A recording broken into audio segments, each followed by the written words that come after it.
Hello. Welcome back again to another stream. How you all doing? I hope you're all doing well. Welcome. Today, I am back again with another Just Chatting stream. Where we just sit back, relax, chat, watch some videos, and yeah, just have a relaxed time, you know? And yeah, I've already fished out some videos that we could watch. The first couple that I found are from Daily Dose. Let's see what amount of internet has been released this week, and yeah. Oh, excuse me. And yeah, let's see what is there. Student stops the bus after driver passes out. Oh boy. Hello everyone, this is your Daily Dose of Internet. Hello. This school bus driver had a medical issue and passed out while driving. Damn.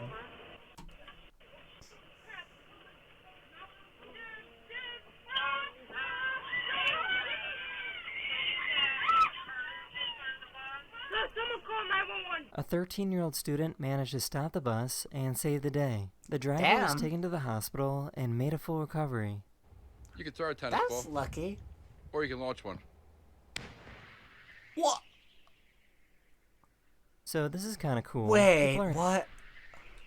Throw a tennis ball. Or you can launch one. Yo, that's fucking cool. What So the this hell? is kind of cool. People are now using AI to edit their YouTube videos. This is what it looks like in real time. Holy cow. Jesus. That is insane. This person was at a concert when the lasers from the show destroyed their phone camera.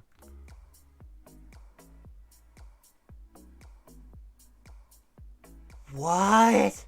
These people were doing a podcast when this guy dressed up as Jesus suddenly showed up. This is it's just some holy water. I feel like you shouldn't drink that out. I agree. He just turned water into Damn. wine. It's legitimately wine. Legitimately wine. Okay. One of my subscribers pulled up to an intersection Impressive, and saw what? these lights putting on a show. The son was a little suspicious of his mom. You have a friend that has a lake house? Is your friend a man? He's a man with a lake house. He'll let us stay at his lake house? For free. No. Ain't nothing for free. What you doing over there? Aww. Baby boy, what are you doing? Cute. This deer is pregnant, Get fucked. and you can see the baby move inside the mom. Hey, yo. Oh, fuck, you can.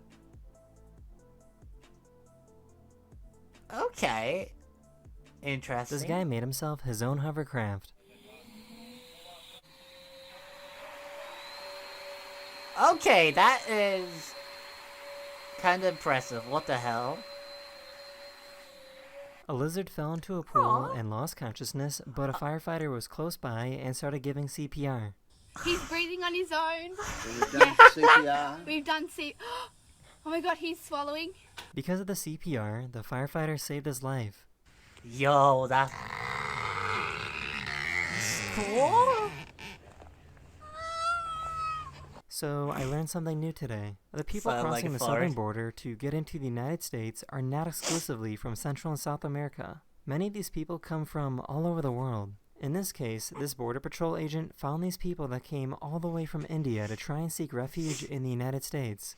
Came from India, Mumbai, Gujarati. That is the end of this video. We hope you enjoyed, and I'll see you guys again very, very soon. Interesting. Later.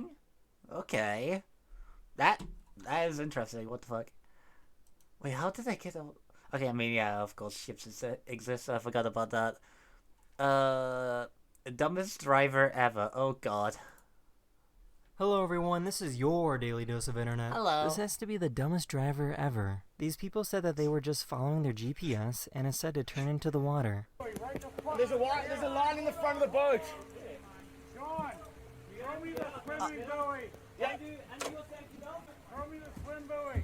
Are they completely fucking dumb? This video got 20 million views Holy. on Instagram. Bro, and do the thug shake. The what shake? Do the thug shake. What's that?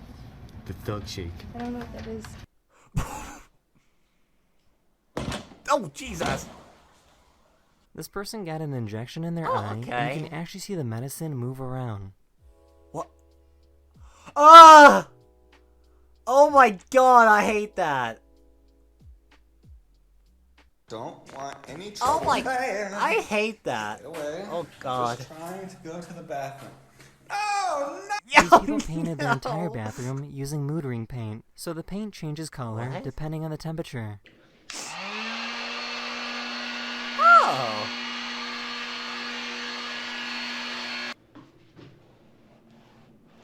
Oh, that's actually kind of cool.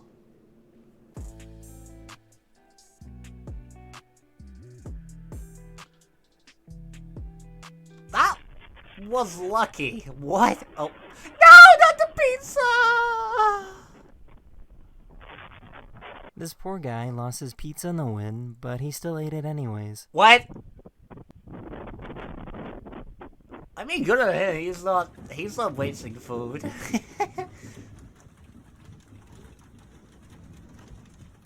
Wait. Oh!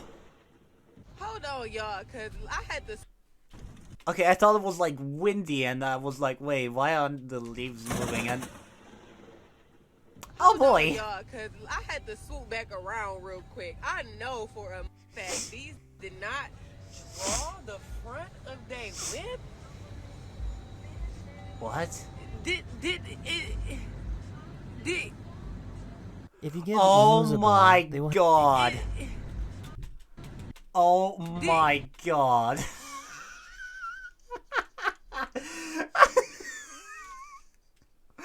Wow.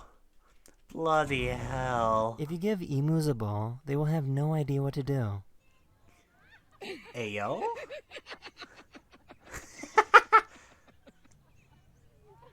And somehow Australia lost to them. Moving on. A cockroach showed up at this fashion show. Are you kidding me? Bruh. I never understand fashion.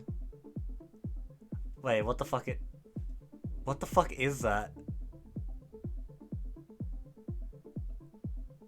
Is that a rock? I have never heard the sound of a butterfly's wings before. Oh, me likey. Oh, poor doggy.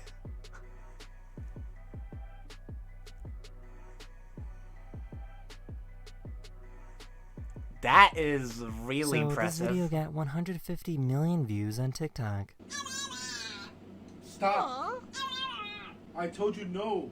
Frenchie doesn't want you to go to sleep. Oh my god! So cute. That is the end of this video. Little We hope trash you enjoyed, goblin. I gotta love and them. I'll see you guys again very, Oh! very soon. Later. That's a rhinoceros. What the fuck is it doing in the middle of the fucking city? Hello? Damn.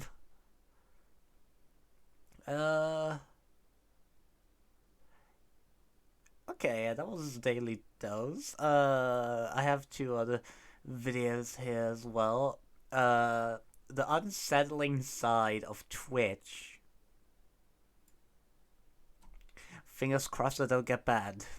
Twitch is practically known as one of the biggest streaming-related platforms out there on the internet. You can't deny the impact that Twitch's presence has made, especially in regards to the hundreds upon thousands of viewers that tune into the website on a Wait! Johnny play Fortnite? I didn't know that. daily Damn. basis. Watching someone in a live setting brings all sorts of intimacy to the table that a simple YouTube video just can't. That being said, this level of intimacy has called for some of the most repulsive and offensive content to ever grace the internet. So, boy. today, we're going to take I a look remember into that, the most that clip. disturbing parts of Twitch.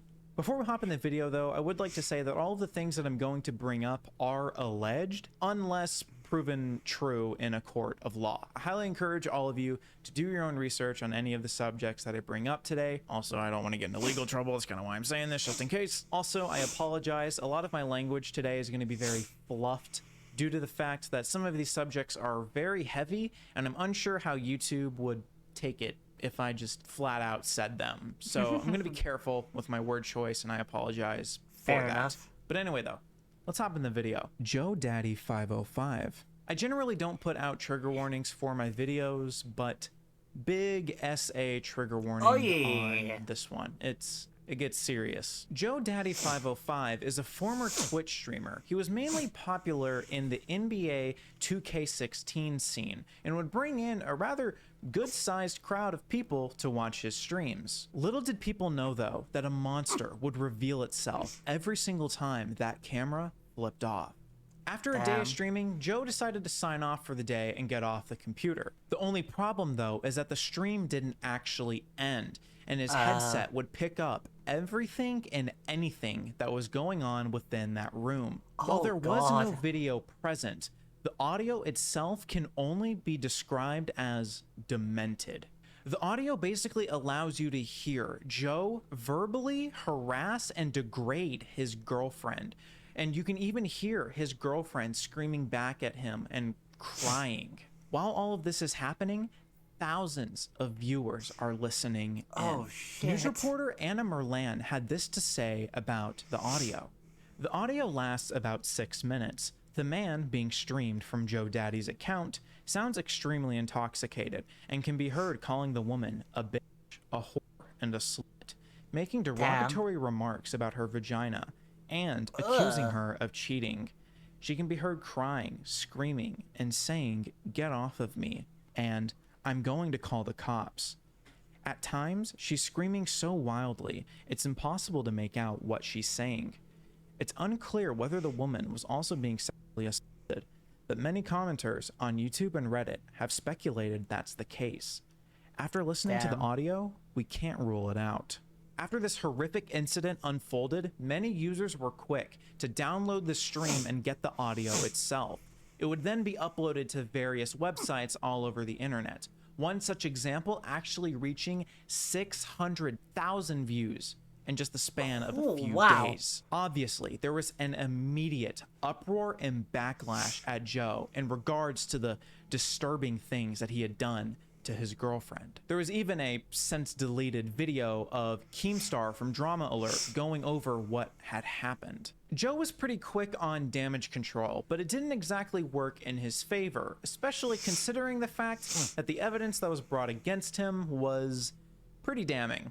He would actually take to Instagram, posting multiple things about the incident, and I'm going to show you the Instagram post, but you'll kind of begin to realize a pattern here.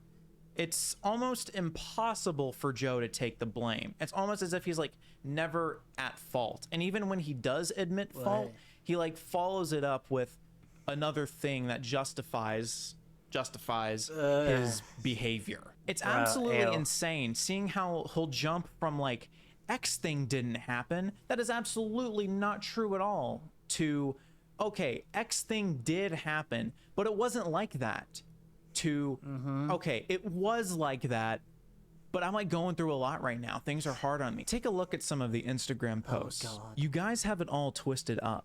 I'm getting so much hate right now. Literally, I'm getting 30 DMs after and after. I got drunk. Yes, I know I did.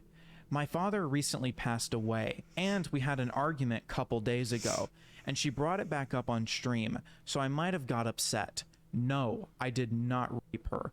I hit her and fell on top of her and hit her again. I know I shouldn't have done that. It's a fucked up move I made. I'm sorry. You guys think this is all fun and games? I have my fucking side. I did not rape her. I know I hit her. I'm sorry. I was intoxicated. I can't take this hate anymore. I'm inches to kill myself. Fuck you all that have told me to kill myself when you don't know the full story. It was all a misunderstanding. Yes, I was drunk, but she hit me first, and she called me a bitch. So, yes, I had to do what I did. I only had a couple of drinks. A lot of my social media has been deleted. but I'm sorry this happened. I learned my lesson.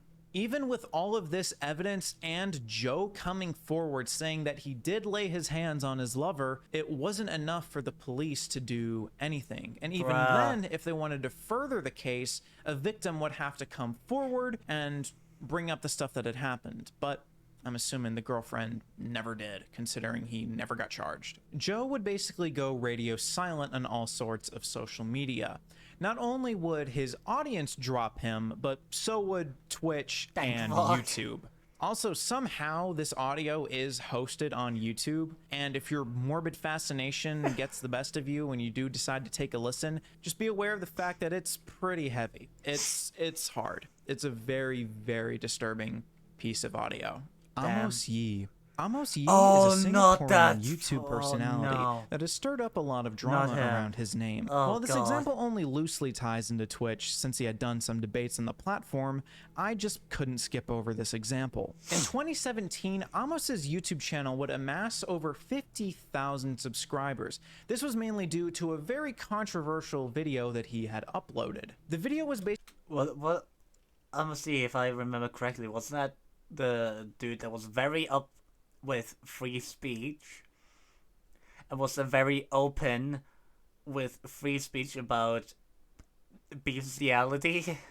I don't remember, but oh boy. Basically him being critical of the then deceased Lee Kuan Yew and the religion Christianity. He would actually be imprisoned due to him violating the Protection from Harassment Act and for wounding religious feelings. His imprisonment drew a lot of criticism from human rights organizations, and he was eventually granted asylum in the United States of America. When he arrived to America, he was actually a semi-popular figure. He showed up on shows such as The Rubin Report and would have a chance of speaking at Harvard.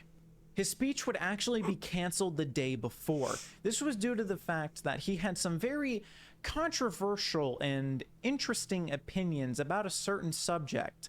His fame would steadily begin to decline after these views began to surface and he got a lot more public about it. Well, Caden, what are these views? Why don't you listen to the man himself? He'll happily explain it. I'm the guy who has been stirring shit up within the skeptic community by supporting pedophilia, trying to eliminate age of consent. Oh, it wasn't bestiality, it was pedophilia.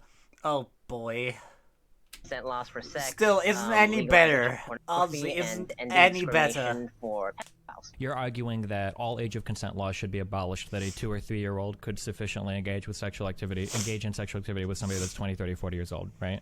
Yes, absolutely. I would say sexual penetration, perhaps not until the age of 7 or something, but sexual acts, definitely. Yeah, just right out of the gate, just said that. Okay.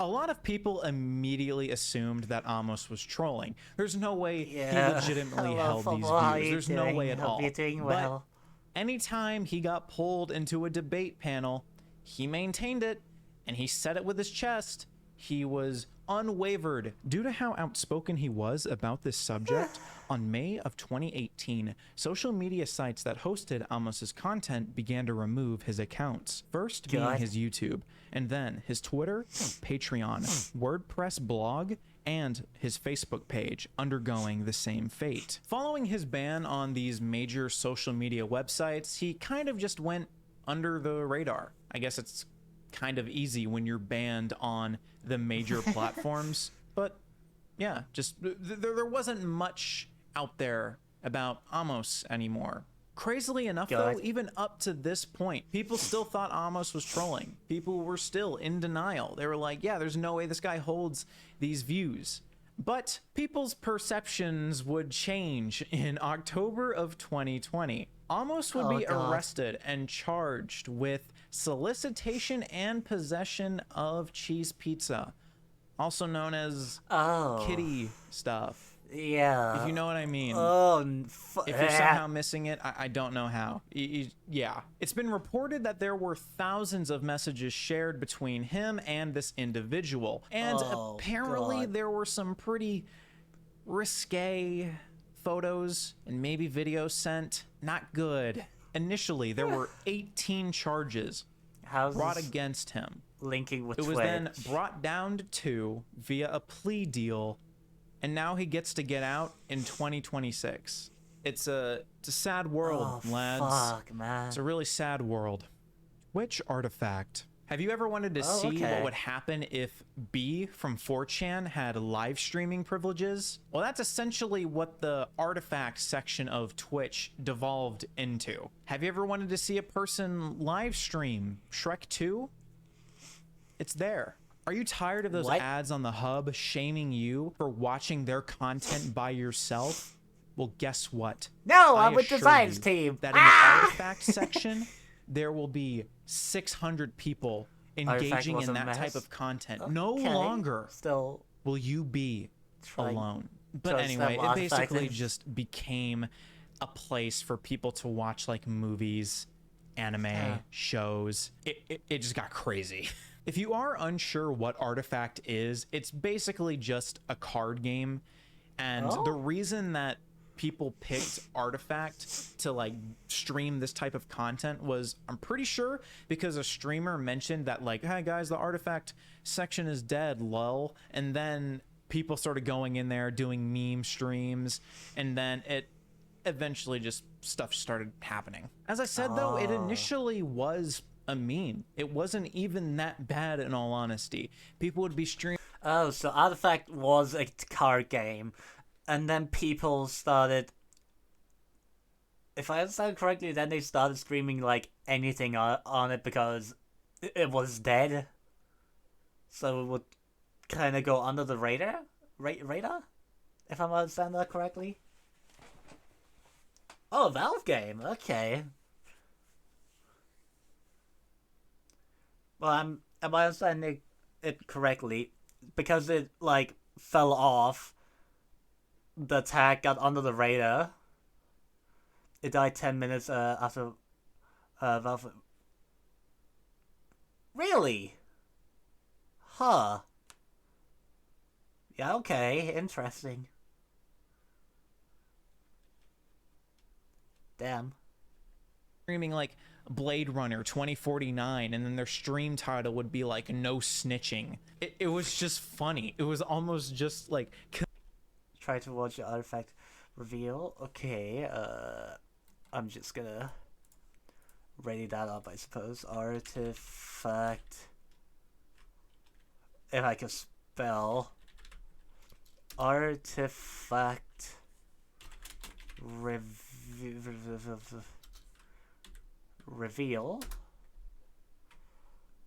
Damn. Okay, we'll have a look at that. Yeah, fuck it, let's just have a look at it.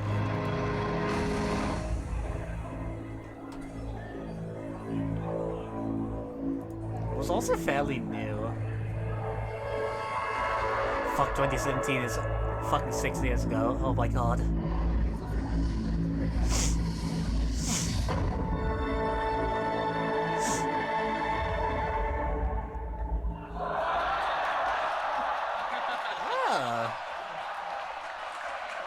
So it's like, okay, a Dota.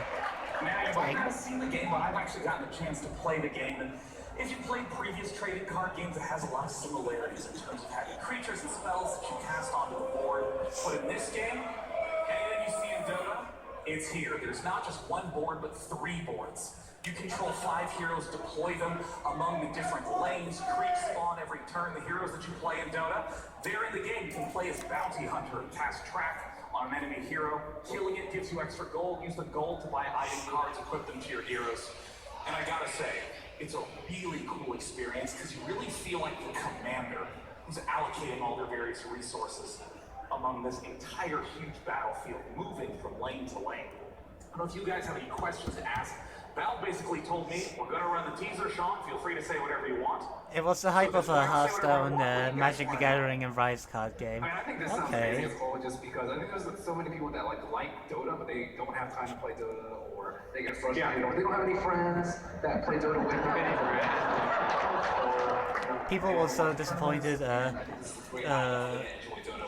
Was so disappointed of it. Damn.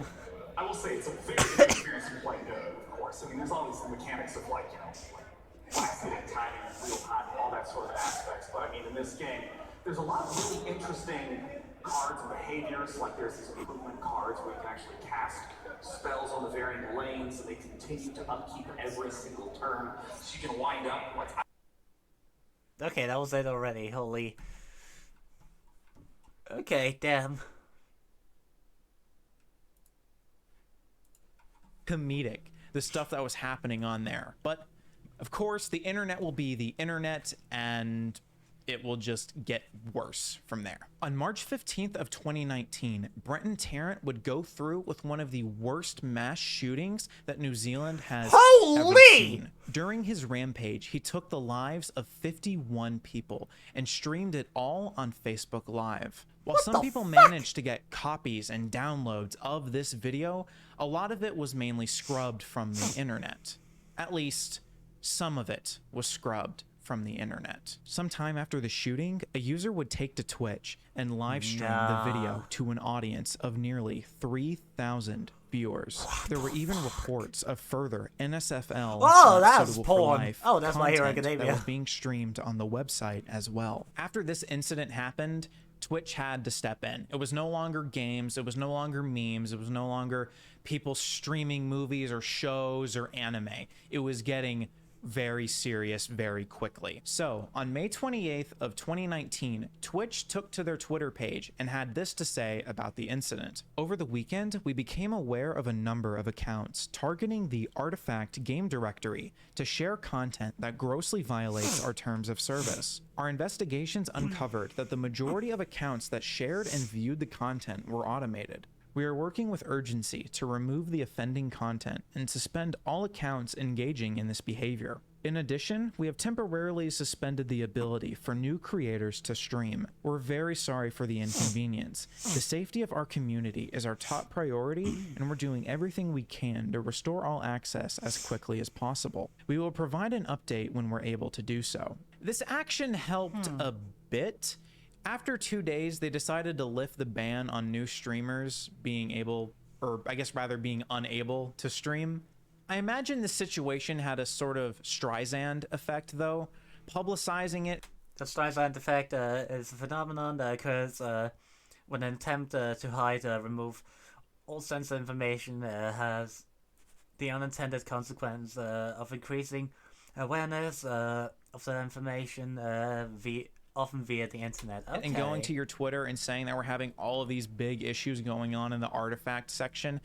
I bet that only just made more people make accounts and go to it. But I mean, after an incident like that, they totally have to address it. Wait, I'm curious. Like, I would assume it's gone now, but if it's not, Artifact. People are... Brother in Christ, okay. Okay, so people are still streaming on here. Holy.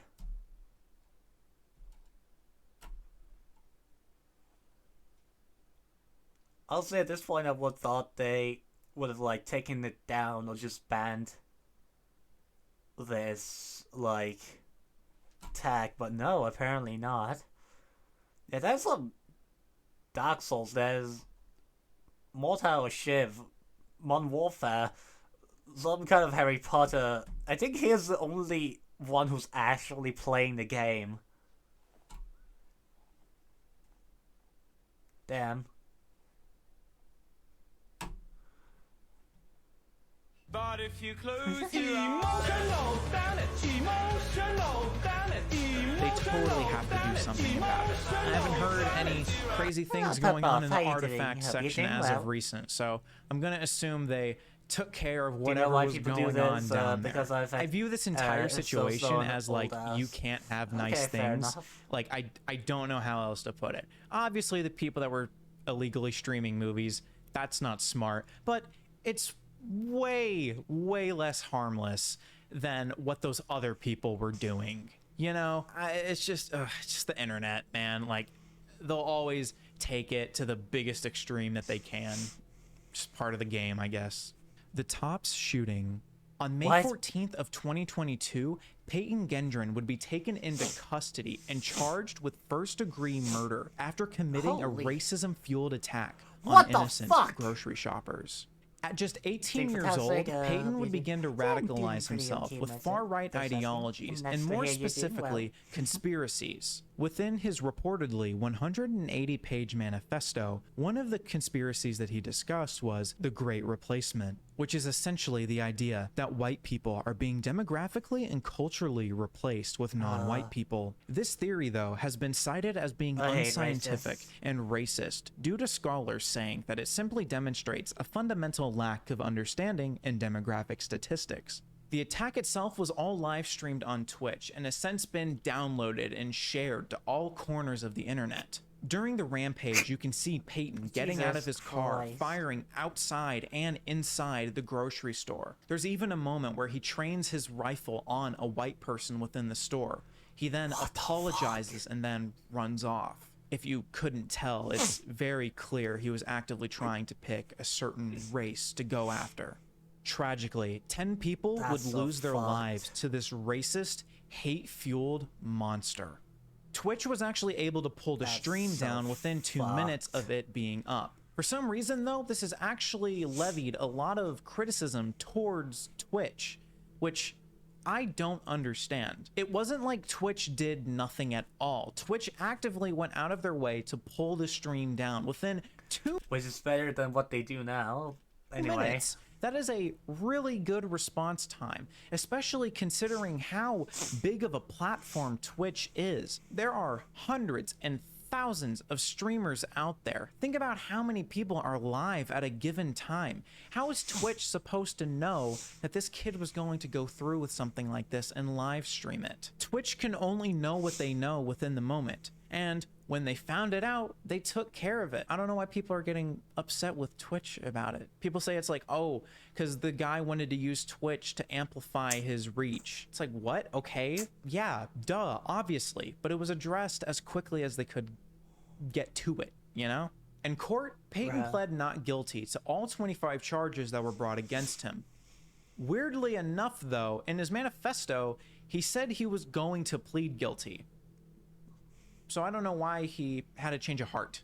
On Racists June are 15th cringe. of Goddamn. 2022, Peyton was charged with 26 counts of federal hate crimes and further gun charges.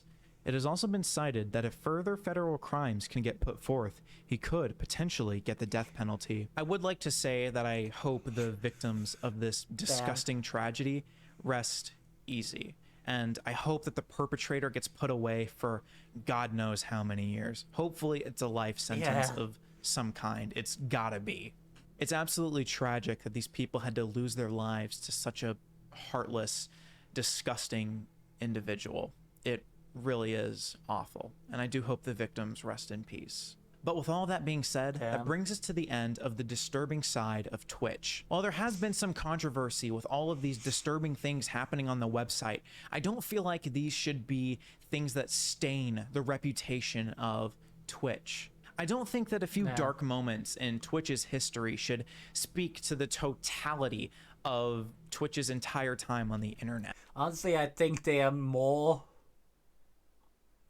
looked down upon now than then, because at least back then with this one bit here, at least they did something about it. I mean, I kind of get it, like, smaller streams are harder to figure out because they're most likely further down and there are, like, again, thousands of people streaming every day. But, like, hell, there are literal people, like, blasted on top,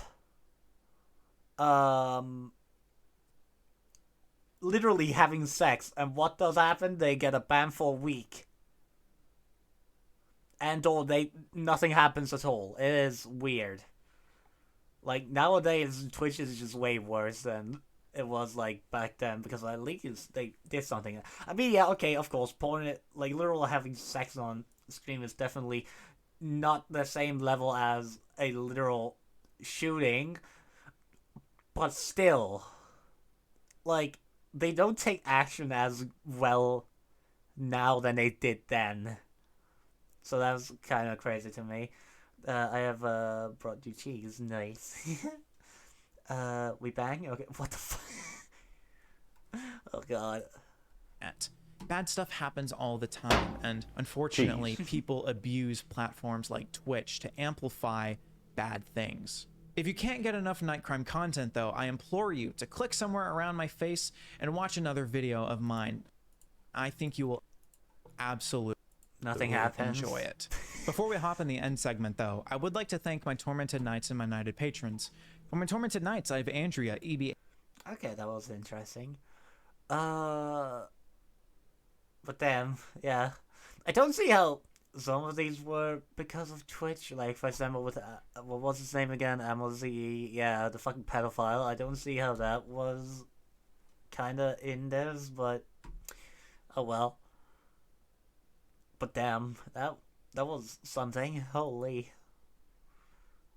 Right, and now we have, another one here from Bills, the biggest hypocrite on YouTube, Darman. I haven't really seen what's happened recently, but apparently Darman has been in a lot of shit by, as the title suggests, being a hypocrite. Now, we have talked about a bunch of hypocritical YouTubers on this channel and even on the second channel, but I think today's subject takes the cake as being the biggest hypocrite to ever upload onto the YouTube platform. Today on the channel, we talk about Darman. Now, if this is your first time hearing about this channel, then you're in luck. Darman is the owner of Darman Studios, which is a production company that creates high-quality videos that play out as short films. They usually consist of a message within the video, like to always be nice to someone, or to treat people equally, or to never judge a book by its cover. The videos always end off on a positive note, and it's very formulaic, and you'll usually know what happens in the first couple of seconds of the video. But do you know what's not predictable? Being sponsored by Ridge Wallet. If you've ever driven for long periods at a time, having an old bulky wallet in your back pocket starts to become uncomfortable after the first 30 minutes into the road trip. What if I told you that you could relieve this discomfort by switching to a Ridge wallet? The sleek design makes it more comfortable to fit in your front pocket, and it's the size of a credit card, but could hold money and up to 12 credit cards at a time. Each wallet is backed with a lifetime warranty, and the team over at Ridge are so confident that you'll like the product that they'll give you a 99-day test drive with their product. And if you don't like it, they'll give you your money back. But Ridge doesn't just sell wallets, they also sell other products as well, like this high-quality backpack that holds my laptop and other items flawlessly when I'm on the run. So use my link in the description below and check out the Ridge Wallet website, and at checkout, use code BILLS for 10% off of your order. Again, at checkout, use code BILLS for 10% off of your order. Thank you to Ridge Wallet for sponsoring today's video, and let's get back into it. Now, there are a lot of Darman clones on YouTube, which makes sense seeing that the Darman channel has close to 20 million subscribers, and at its peak, before all of this controversy surrounding the company came to light, Darman was able to pull in around 20 million views per video. These Darman clones were never really good, and I actually reacted to some of those Darman ripoffs with my wife over on our reaction channel, but I mean, if you want to go check it out, you can. But anyways, over the past couple of years, Darman has built up a reputation of being one of the best storytelling channels on YouTube, combining high quality camera work with great script writing, which equals a great video if you're a child. These videos and I was about to say, generated millions of subscribers and views for the channel, and Darman would achieve a subscriber count of over 18 million subscribers as of today. Now, Darman has done something better than any other YouTuber on the platform that has a huge following, and that's staying out of controversy and drama. For a long time, everyone felt like Darman was unproblematic and just focused on building his channel while also giving small-time actors and actresses big-time roles in his videos, and also for him to spread a message of being positive whenever things seem negative. It's pretty much his whole mantra on his channel. But in February of 2023, the facade of being this great YouTuber who cared about his cast and crew started to vanish once he was put on trial by his oldest actors and actresses that have been in the videos since they recorded in an apartment complex when they first created the channel back in 2018. Again, this all started to come to light in the beginning of 2023 when a video would surface from one of the main actors who's been in the majority of Darman's videos. During these videos, Colin speaks about how he was underpaid and a lot of other actors couldn't afford rent with the amount of money they were being paid, even though Dar was making millions of dollars each and every year off of the videos they starred in. But before even creating the channel, Darman was already worth a lot of money, having businesses well before establishing himself as a YouTube titan. But he's always been pretty scummy. Back in 2013, he was charged with 5 counts of fraud and was ordered to pay $10,000 in fees. When he stumbled onto this new genre on YouTube in 2018, it was like a gold mine for him that was not even explored. And he'd see the benefits from YouTube pretty quickly. Over the years, the production quality has grown and allowed Darman and his actors to get a studio to make even higher quality videos. Views started to surge, and it was only a matter of time before Dar hit 1 million subscribers and then 10 million subscribers on his channel. But behind the scenes, Dar was not paying his actors a livable wage. You see, all the actors and actresses featured in Darman's videos are pretty much all freelance actors, which means that they are pretty much part-timers, so that Dar doesn't need to give them benefit or health insurance. Darman also paid his cast an hourly wage, which is different compared to other gigs in LA, which usually pays per day, not per hour, which we will touch more upon later on in this video. With this drama all coming to light, there started to be protests outside of Darman Studios, with former actors protesting a lack in wage increase over the years and mistreatment on set. Now, before, when anyone had issues with pay or questioned Darman at all, they'd usually just get fired or ghosted, leaving the actor without pay and without any sense of direction, not really knowing if they have a job or if they're completely gone and fired. I guess this has been happening for a while, but it's only now being talked about more because of Darman's actions currently. The oldest employees wanted to hold a meeting with Dar in hopes that they could speak to him about their wages and if they'd ever see an increase with their hourly wage. Colin's video mentions that in the beginning, Darman promised an increase in wage once the company grows, but never fulfilled his promise. This is because the actors were technically contractors or freelance workers who Dar could reach out to if he needed a role filled in upcoming videos. But this didn't give them the reassurance or guarantee that they would have a consistent gig or a pay increase. And now with Dar having a huge following and the studio being located in LA, he could hire other freelance workers to fill the roles of anyone who felt like they needed to leave in order to get better jobs. But now back to the meeting. Darman never showed up to the meeting, and even before the actors were made aware that he wasn't going to meet with them, Darman kept pushing back the meeting multiple times. This led a good handful of former actors to protest outside of the shoot and disrupt filming. Of course, this caught the eye of social media when other actors started to upload videos of their own experience with Darman and working on the sets of his videos with the hashtag #DarmanProtest on TikTok. Here's Colin speaking about the whole situation and how he felt with Darman not giving the oldest, most loyal actors the time of day to speak to them about their concerns. One of the main issues is that not a single actor that works at Darman Studios can afford rent. This is a show that has millions of views across multiple social media platforms. Videos are shot, edited, posted, repackaged as new videos, reposted in other places over and over and over and over and over again, racking in millions of views, ad revenue, all this sort of stuff. The studio has continued to expand for some time. My entire tenure there, when I first started, we shot everything, as I've told you guys on lives and things like that. We shot everything in an apartment building downtown, in an apartment, not even the building. Occasionally we would go to the garage of that building, but it was really just all in one apartment. We sent a letter to him, a hard copy and an email. The email was CC'd to the head of production as well, so that we made sure that Dar got it, but it was addressed to Dar. It was delivered to Dar. That letter was forwarded to the HR department, which we are not employees of Darman Studios, we are contract players. So exactly what we have to do with HR, we're not entirely sure, but it was forwarded over there. We were contacted, said we could have a meeting to discuss our issues. That meeting was pushed several times, changed on us. When we finally got to the meeting, we had reiterated that we wanted it to be with Dar. Dar was not there. And we said, well, we are not going to have the meeting until Dar is here. You guys can be here, the head of production, the head of HR. That's great. We'd love for you to be there too, so everybody's on the same page. But our meeting is with our boss, the person who signs our contracts, Darman. Thank you very much. Please get back to us with a time for the next meeting by next Tuesday. Just a time for the meeting, not necessarily the next meeting, but by Tuesday. We said this in person. We reiterated it a few minutes later via an email. We checked back in following a couple days, reiterating again, we would like to speak specifically with Dar. This is what the meeting is about. This is our boss. This is who we want to talk to. End of the week comes and goes. We learned Saturday there will not be a meeting. Meanwhile, a lot of other stuff has happened at the studio.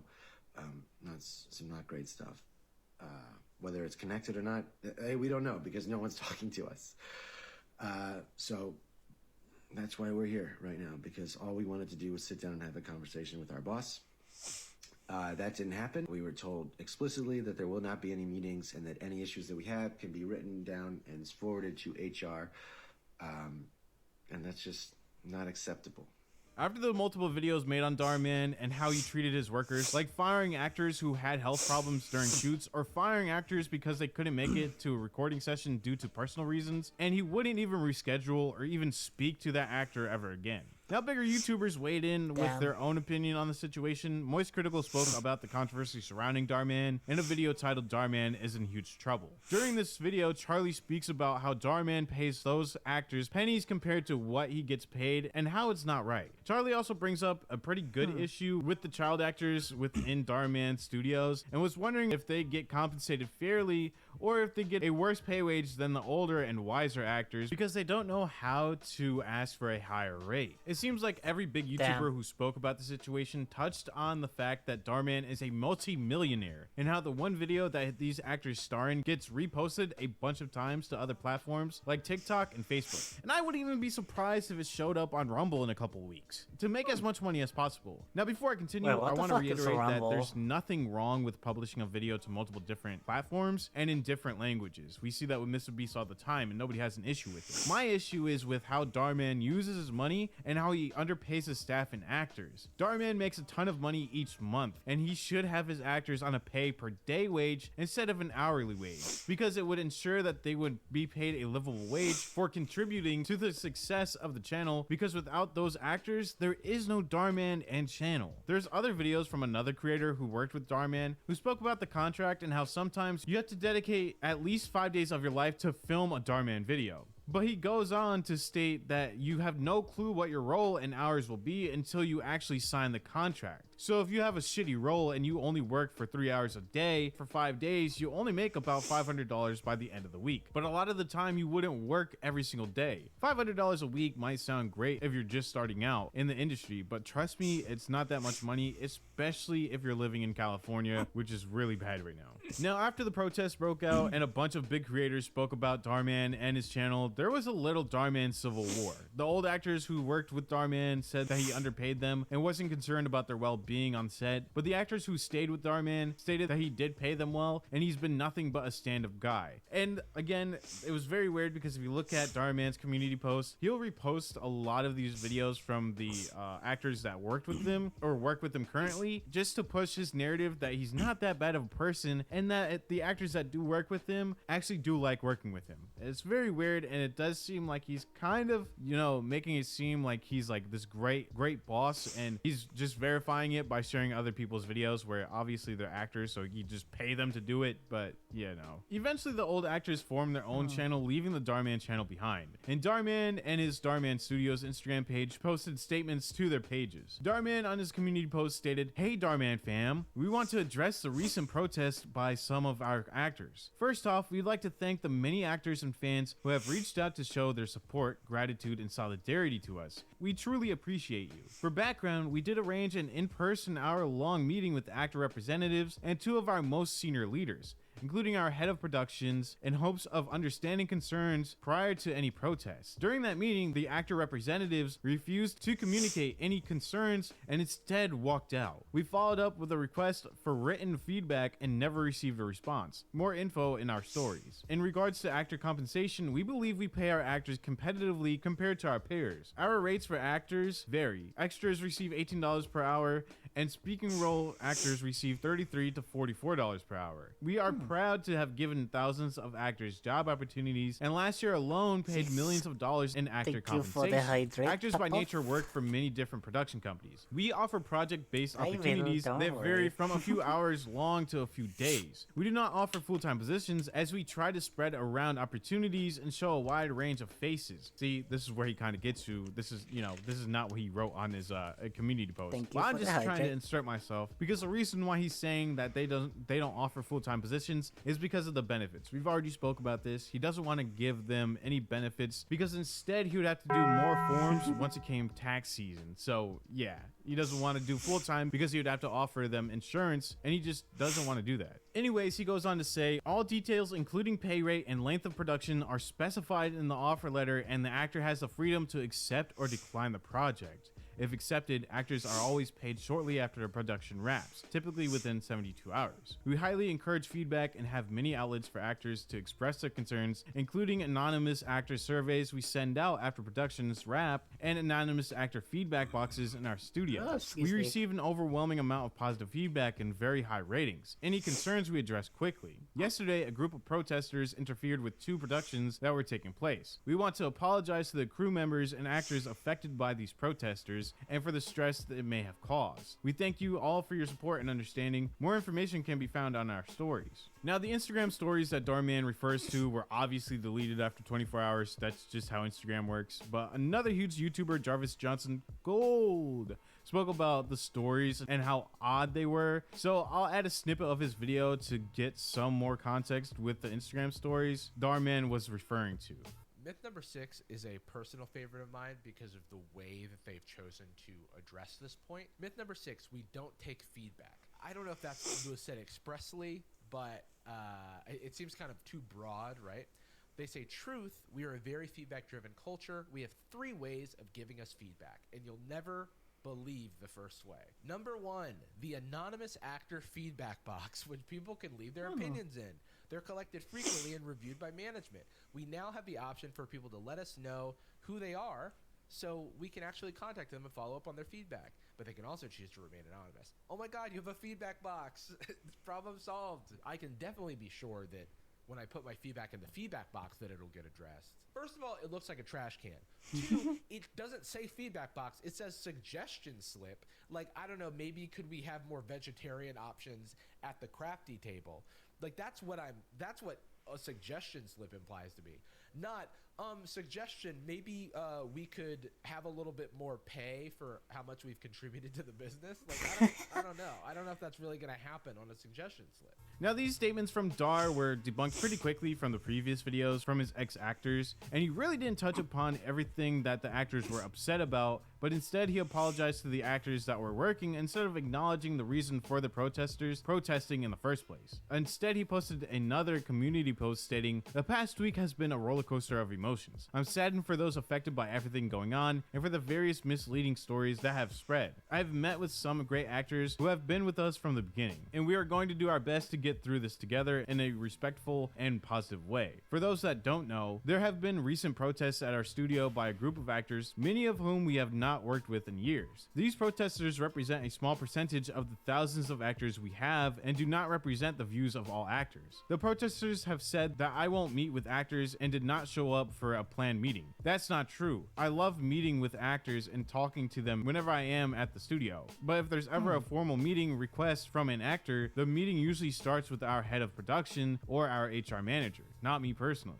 Now, again, I wanted to chime in. If you really enjoyed speaking with actors, and again, with a lot of their videos, they all collaborated, saying that they all sent him multiple emails addressed directly to him, saying that they wanted to have a meeting for their wages. So, of course, if you're reading the email and they're talking about money and you're how he is, he probably doesn't want to pay that much or pay any more money than what he feels like is necessary. He's gonna obviously have other people go and do the dirty work for him. He goes on to say, "When the protesters requested a meeting, it was scheduled with our management team. It was never communicated that I would attend. During that meeting, the protesters did not communicate any concerns and instead walked out within a few minutes. Given the unsuccessful meeting, we asked they put their concerns in writing so we could address them. Instead of doing that, they came to our studio to disrupt productions, causing stress to crew members and actors. Certain protesters even spread false information to hurt the studio, my family, and me. That's the reason why I have not met with these individuals. I would also like to address the misinformation being spread by protesters that we don't pay our actors. This is 100% not true. We always pay actors for any work they perform. We do not have any full-time actors. We offer project-based opportunities. This is a standard practice in the production and acting industry. All details, including pay rate and length of production, are specified in the offer letter, and the actor has freedom to accept or decline the project.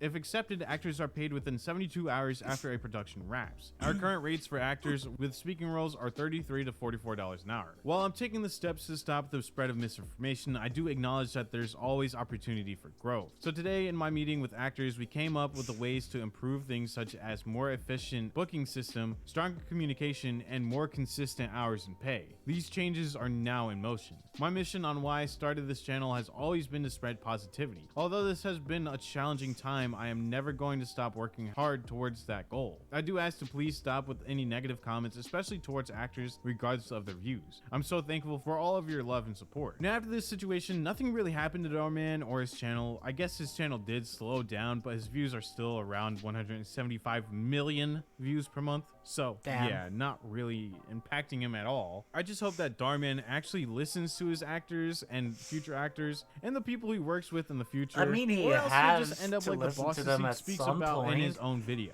But that's all for me. He will how do you feel literally about not the whole have Darman anyone situation? to And do you think he'll start act treating his for him employees with anymore. more respect and not act like If he's they the don't- main actor if within the this actors whole don't entire think it's worth it. situation? Let me know in the comments below. If you want to send me any content creators to check out, the best way to do so is through my Instagram DMs or on my Discord that will both be linked in the comments below. Along with those two links, I'll also leave a second link for my second channel that has been popping off lately, so I just want to say thank you for all the support on that channel. And if you enjoyed the video, make sure to leave a like and subscribe to this channel to never miss any future uploads. I would just want to say thank you so much for watching, and I'll see you in the next video. Allegations that came out against her just recently. Now, if you don't know who Claire is or Illuminati, she's a YouTube channel that Okay, has that was 1.7 something. well, it used to have 1.7 million subscribers.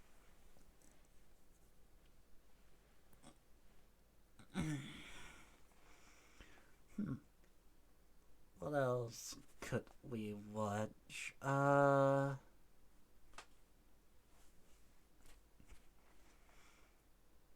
And of course, if any of you have any suggestions on stuff we could watch, be sure to suggest it in chat.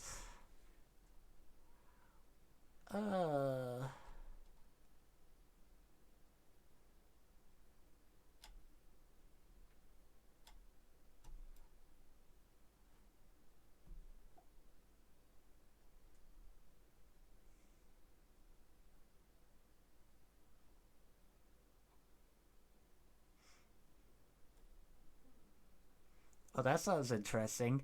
The rise and fall of Amy's baking company. Oh boy. I wish I could go back and change it. I don't want the world to know me as crazy. Try not to get scared. I could have a look at that. I went to Amy's baking company to help, but the owners were incapable of listening. I will go tell them to f off if my husband doesn't. They want you to Oh. have it. You off from here. You stay in God. Stop. There was a lot more as this 50-seater restaurant went from obscurity to a national phenomenon. We had no idea if people were actually true customers or if they were coming in to antagonize us. You don't have any rights. You, not kidding you. You. You want to go. You motherfucker. Keep saying it to the camera. You too. You too. Oh boy. You too. This one, oh yeah. I'm just sad I share the name of Amy. That I share the name of a crazy bitch like that. Holy. Amy's Baking Company is the best restaurant in Arizona. But don't take my word for it. It's the hottest restaurant in Scottsdale. I don't want to be open for the entertainment purposes. You wanted to go in and eat? I did not want to go in and eat. Amy and Sammy Buzaglo made headlines after their appearance on Gordon Ramsay's Kitchen Nightmares. Some call them star-crossed lovers. He's crazy. Others call them crazy. You are both nuts. They fucking are. Inspiring web animations, theater performances, How dare you! and even an appearance on the Dr. Phil show. What? They were Dr. Phil? Oh my This is god. the story of how Amy and Sammy Buzaglo became the internet's public enemy number 1 and Jesus. 2, and it all started here in a wealthy town in the US. Our story begins in 2006 in Scottsdale, Arizona. A young Amy convinces Sammy to invest over $1 million to start a restaurant business. And why wouldn't he? Amy's the best baker in Arizona, after all.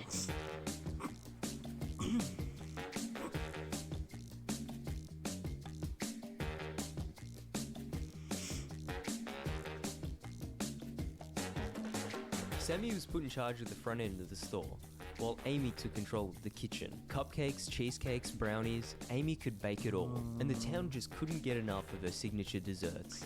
Business was booming, and the couple was ready to take over the world with their new restaurant business. But that all changed in 2010 when one customer decided to leave a review that would change things forever. Oh boy.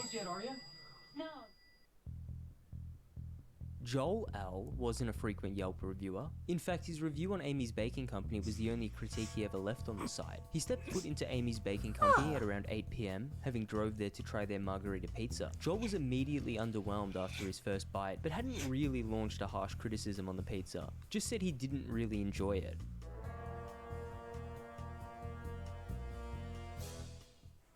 Hey, Gil. Yeah. Oh, Okay, maybe that last part didn't happen. Amy doesn't have a history of violence. Although she did spend over a year in jail for bank.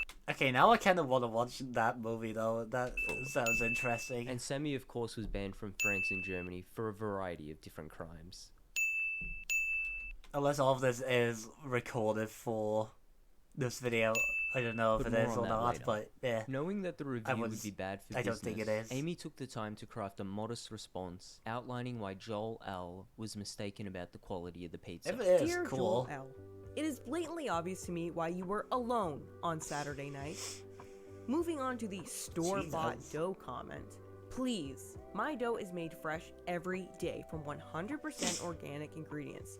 Perhaps your palate is not sophisticated enough to tell the difference. Do us a favor and keep your ugly face and your ugly opinions to yourself. Damn. Good afternoon. Thank you for calling Amy's Baking Company. I read on a review that some of your food is frozen. Is that true? If people tell you to go jump off a cliff, are you going to do that too because you read it online? Maybe. Huh? Maybe. Okay, then I'm going to go write it online and I hope that you jump off a cliff, okay? Holy! It's going on YouTube. Amy's response would become an open invitation for trolls across the entirety of the internet. The trolls would continue targeting Amy's Baking Company for the next few years, leaving negative reviews, prank calls, and the occasional in-store visit. This is opening fire. This is what I call it, internet war. I understand, sir, and I appreciate it. It takes two to have a war. Amy and Sammy would fight Oh for boy. many years on the front line, and it kinda got to the point where Amy and Sammy were putting more effort to feeding the trolls than they were their own customers. Is this how you treat the customers? Damn. You're not customer.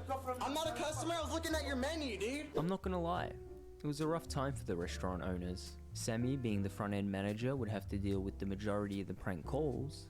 ABC, good evening. Yes, hello. This is Special Agent Webster with the Federal Security Agency in Washington, D.C. And Amy, who I said earlier did not have a Jesus. tendency for violence, was really starting to feel the heat. I am going to really hurt somebody if they send back my cake. But regardless of the hate and the criticism online, Oh, boy. the pair still made it a priority to provide the best And she customer said that on service TV. in Arizona. Chubis is not cooked enough. Put it again in the See, this also looks like key. this is not. Eventually, the pair had had enough. They couldn't take it anymore, finally coming to the conclusion that there was only one reasonable option remaining. And that option Oh, was, boy. of course, the Kitchen Nightmares reality TV show. You want to boy. continue cooking? You shouldn't be fucking anywhere near food. Fat. Yeah, you're right, you fucked. For Amy and Sammy, the reviews on their God, I Yelp love page had Kitchen become Nightmares. personal, and they wanted to prove to the world that their restaurant served nothing but the highest quality food in Arizona. So they called in the camera crew and began filming the most genuine and honest submission video that Kitchen Nightmares producers had ever seen. Hey, Sammy, Anna Garcia from Kitchen Nightmares. How are you? Kitchen nightmare. Yes. Oh, good.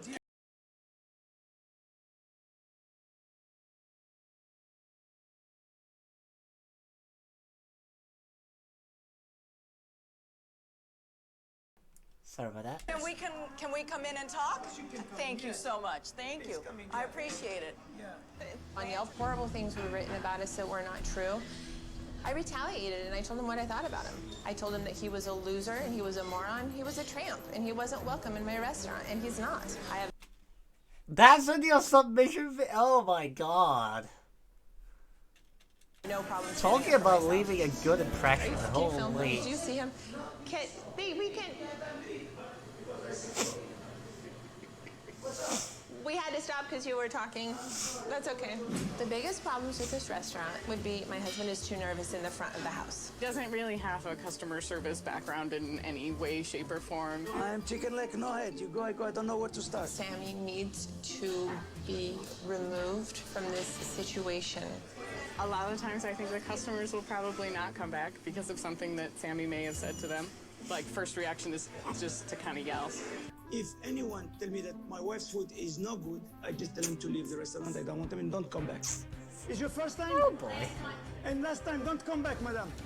Spectacular! My food is the best, I'm telling you. Amy and Sammy's submission video was like a reality show producer's wet dream. The pair had every trait that would make for an entertaining episode. They were loud, short-tempered, had a lack of self-awareness, and as an added bonus, Amy could speak multiple languages. I speak feline. Meow, meow, meow, meow, meow. Being by far the most interesting She's restaurant 100% owners the show insane, had ever seen, holy. Kitchen Nightmares producers needed to delve deeper into the backstory behind Amy's baking company. So they conducted a few more staffers needed to delve Why do I think that looks so funny? deeper into the backstory behind Amy's baking company. So they conducted a few more staff interviews to really break down why the restaurant was in such a state of disaster. If this business were to be successful, in my opinion, you need to clone me 3 times. Clone Sammy 3 times, clone me 3 times, and I'll be perfect. All the Amy clones would just start like killing off each other. I They think just so get so sick too. of each other. Like one thing another Amy said, like you can't mix 2 Amys. This doesn't go together. This is the first kitchen I've ever worked in where we're not really allowed to talk to each other. Stop talking, everyone. Stop. Get out. No talking. I'm out here all by myself, screaming, screaming. Smallest thing can happen. It's like the end of the world. Oh boy. And then they just kind of feed off of each other. In order for my restaurant to be open, we both have to be here, 100%. Having aired the show for 6 seasons, Kitchen Nightmares was no stranger to crazy restaurant owners. But with that being said, Amy and Sammy were a different type of crazy. You see, Amy was the type of girl who needed 2 therapists. One for her, and one for a therapist. Sammy, on the other hand, was a control freak, and it seemed like his entire life purpose was to shelter his wife from any form of constructive criticism. So Kitchen Nightmare staff got a little Damn. excited and began filming a day Now I before know how Ramsay my the sets therapist would feels. arrive. I mean, Not what? because they thought Amy and Sammy were completely insane. Of course not. They I'm just just wanted kidding, to get I'm an not idea going of to the therapist, usual, but yeah. everyday dinner service that you could expect if you turned up to Amy's Baking Company.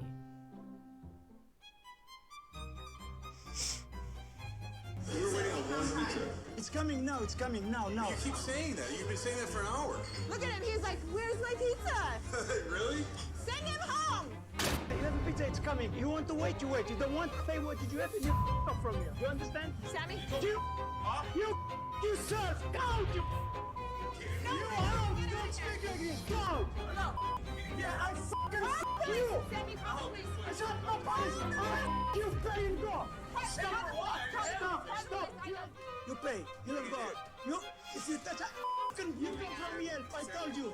You go. You. No, I'm kidding. You. Not kidding.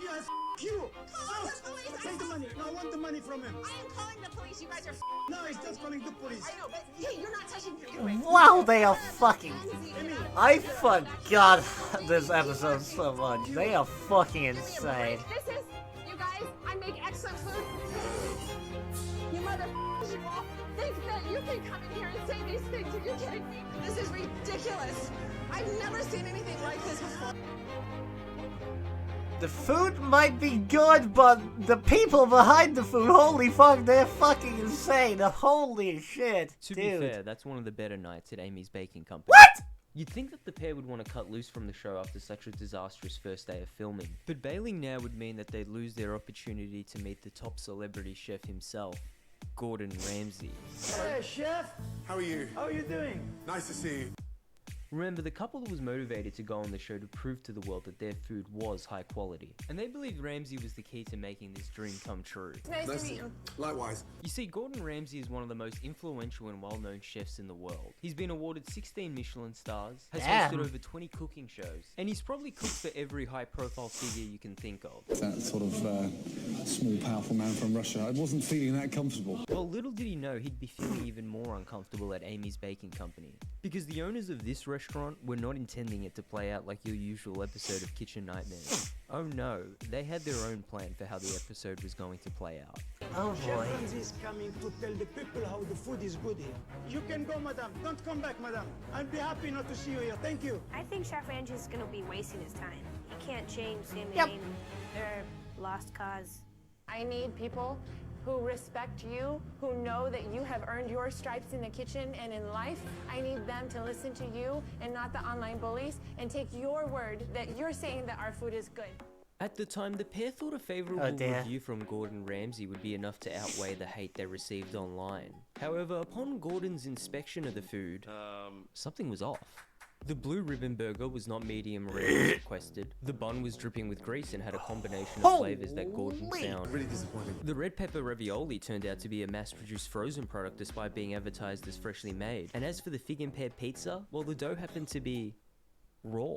It's fucking raw! The salmon burger was undercooked with a questionable presentation, but what made this all worse was that the waitresses weren't even allowed to keep their tips. Everything would go What? to the owners. I don't make tips. Fuck yeah, I forgot about that. They I make don't even keep hourly. the tips. Serious? You don't give her tips? No. Sammy, Yeah. you cannot take servers' tips. Then bring me the people who's going to do their job and I don't have to interfere. They can take the whole tips for them. Ramsay was working with a front-end manager who couldn't operate a POS machine, and a head chef who refused to take constructive criticism. Not yet. I know my wife, she'll get nervous. You're scared of telling her the truth? Do you want to tell her? Come with me, you tell her. I just want her to know so she checks the Okay, next she one. will know, yes. My pizza today was undercooked.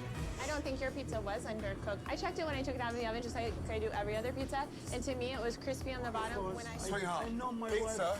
fucking Yeah. wake up, is undercooked. And the salmon burger was like a salmon fish cake in between a dry bun. But it was a dry bun or it was a soggy bun? That was dry. Dry pate, dry. It's good like that. We have people tell us all the time that There you it's go. good. There's no point in me saying anything to you because you just don't, well, it's good like that. Whatever. First impressions for Amy's Baking Company were a disaster. From unreasonably long wait times to falsely advertised menu items, it was clear that this restaurant had more than just a problem with negative reviews on the internet. These are store-bought I crap understand frozen that. ravioli. They're not crap, and they're delicious. And the first time I've ever. Oh Okay. my Did you God. taste it? You She's didn't taste fucking that one. Sammy, on the other delusional. hand, could barely operate the POS Holy. machine, but still felt that the front end of the restaurant was his own one-man show. Sammy thinks that he's doing everything all by himself. For C. But Sammy doesn't realize he's actually messing everything up. I need another line. Cannot work. I cannot. I can't. I cannot work. I can't. And last but not least, we have to discuss the issue with Amy and Sammy refusing to give their waitstaff any tips. How can you attract good staff when you don't give them their tips they deserve? My husband pays those girls $9 or $10 an hour You're not to listening. do You're not nothing. listening. Okay? They don't deserve those tips. If they could work like my Oh husband my worked, God. if they could work like my husband works, You're and always it shouting didn't at me. require Why are him you to run shouting like at 4 me? people, Oh they my would get their God. tips. He's told them. You're Run like convinced. I run and work like How I work, and you can deluded. have your tips. I am deluded. You're right.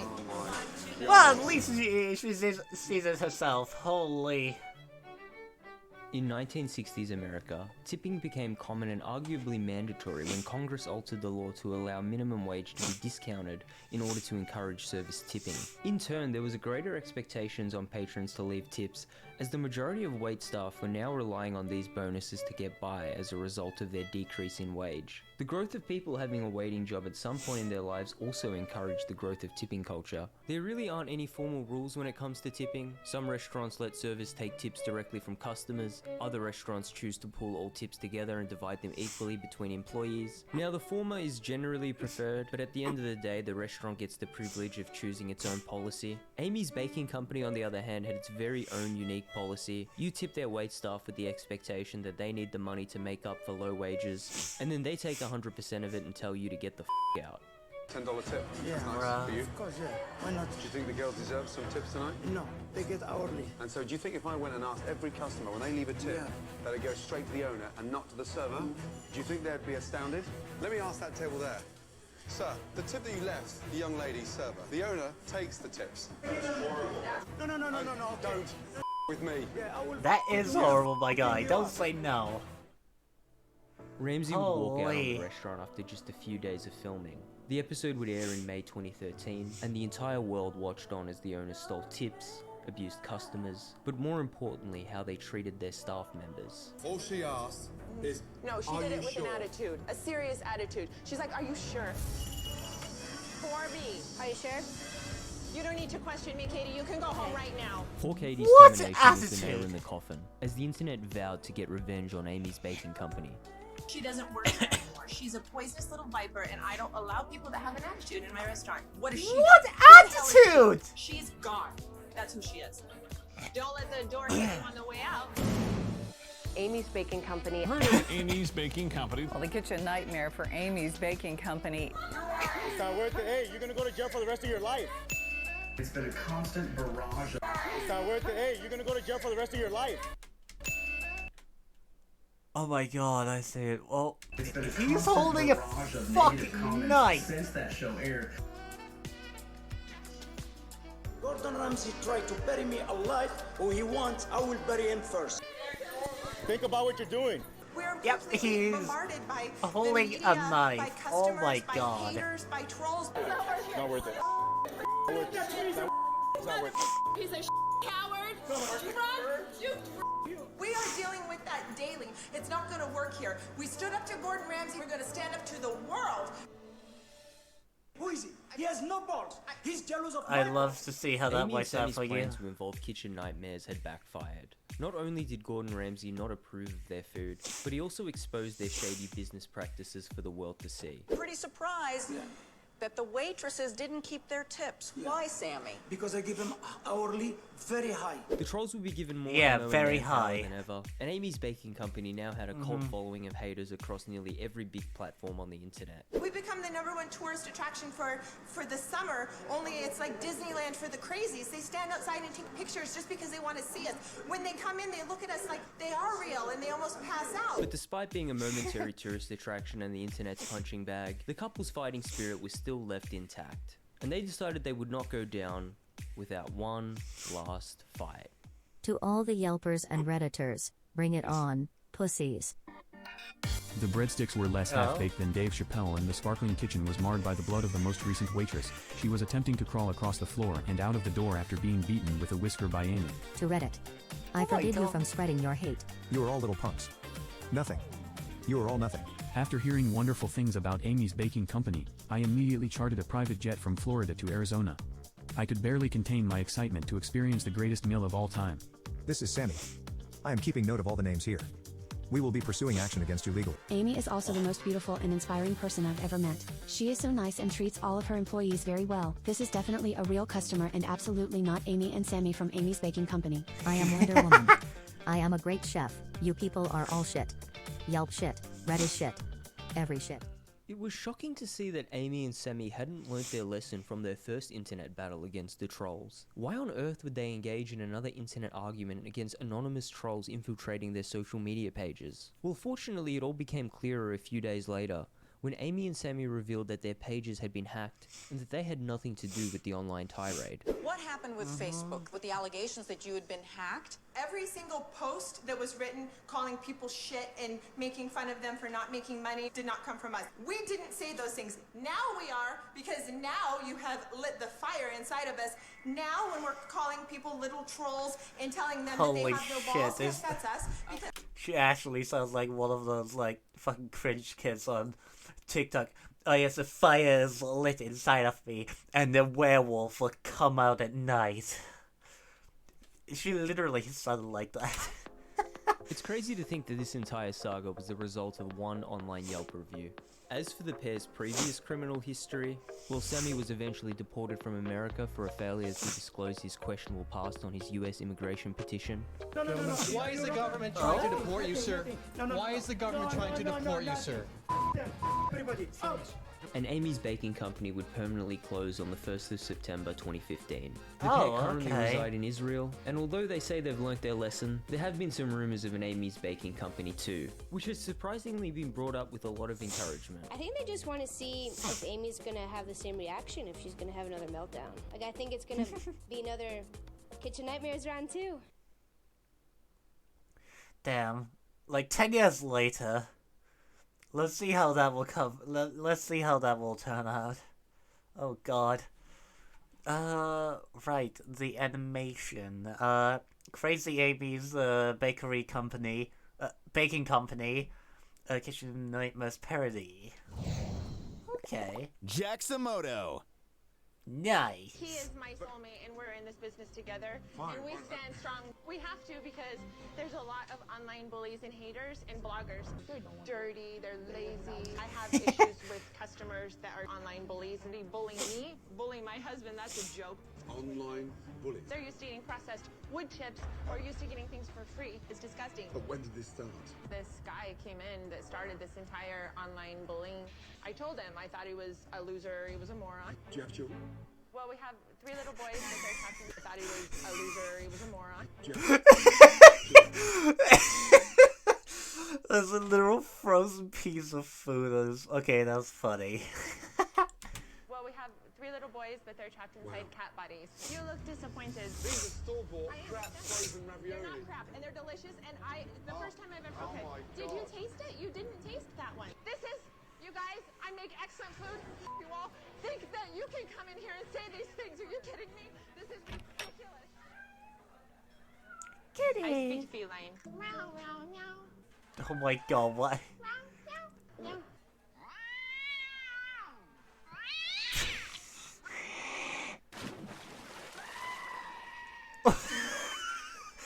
What the hell is happening? These years, we are free.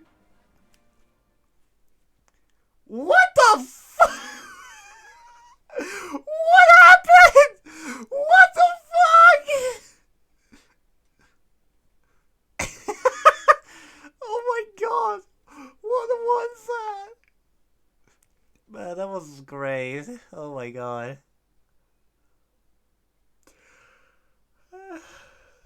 Fuck off, Epic. I don't care.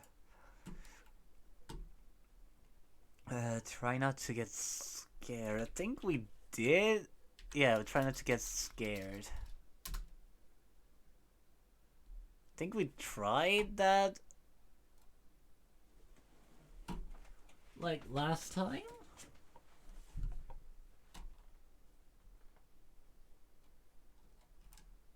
Yeah, last time there weren't really any good ones. Scary videos found on the TikTok, smile if you can. You know, fuck it. Let's try. Ooh, scary.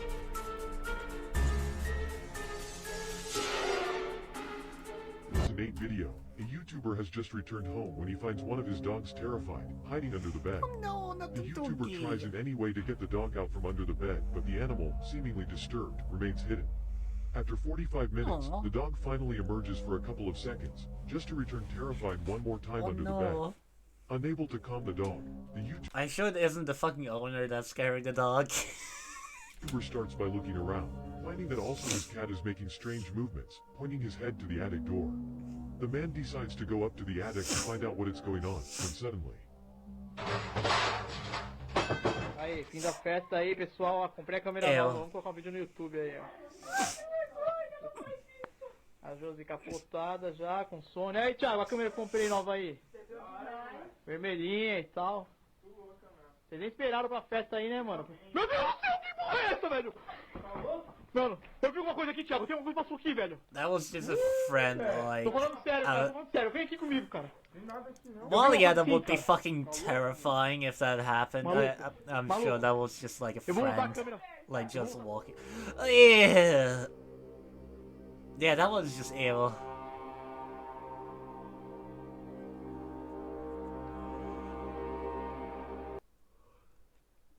God damn it.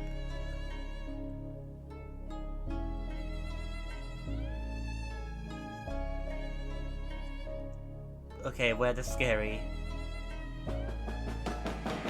Oh, yep, it's in the closet. What the fuck? Okay. Always trust a person when they act like this. What is he so afraid of?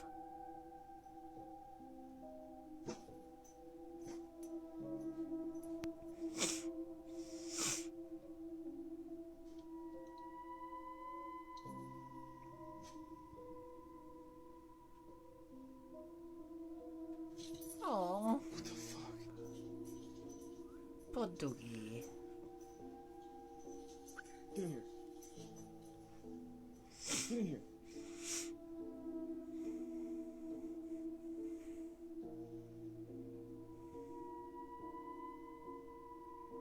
Get in here. What is the deal? Astrid, you're freaking me out. Come here.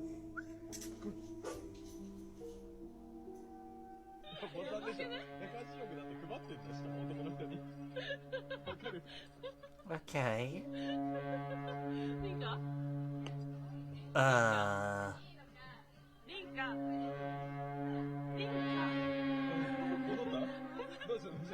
What the fuck? Okay, she just froze in time. What the hell? Ah, no! Fuck that. God damn, that song is ass. Ah, what's that music? Wait, what does it say? A wedding photographer took this from a rooftop, but later something seemed odd.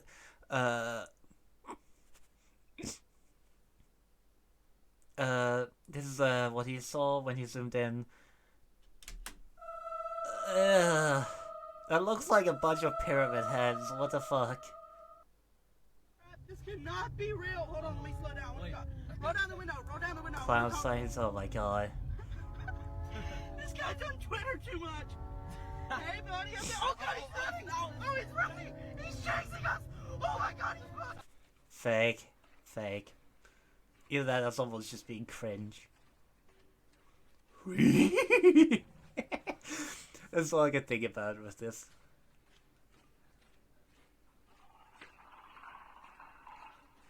What the f- Hello? Is that? That's not a crocodile! It wasn't like his dog ran into or something, and then he wanted to get him back. The ghost ship Jenny was found with the crew frozen solid. The captain's last entry was chilling, May 4th, 1823, no food for 71 days. That sounds very unrealistic. I'm the only one left. When he said no food for 71 days, the reason why he survived the longest because he ate the crewmates. I hope not. That one is kind of freaky. I have to admit that. But I refuse to believe he survived without food for almost 3 months. I refuse. Not even 3, like a little over 2 months. I refuse to believe that.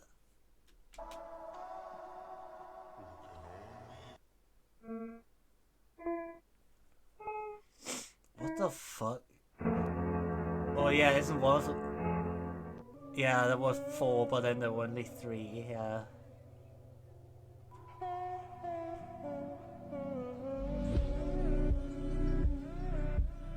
Either cannibalism? Yeah, perhaps. Wait a second. Rake? Oh god. I thought I seen a big buck or something. Wait, something right there. What is that? Is that a buck? What is that? Dude, that's a... This is why you're...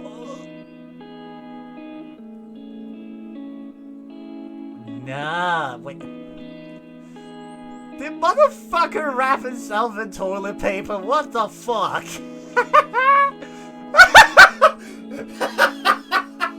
God damn it.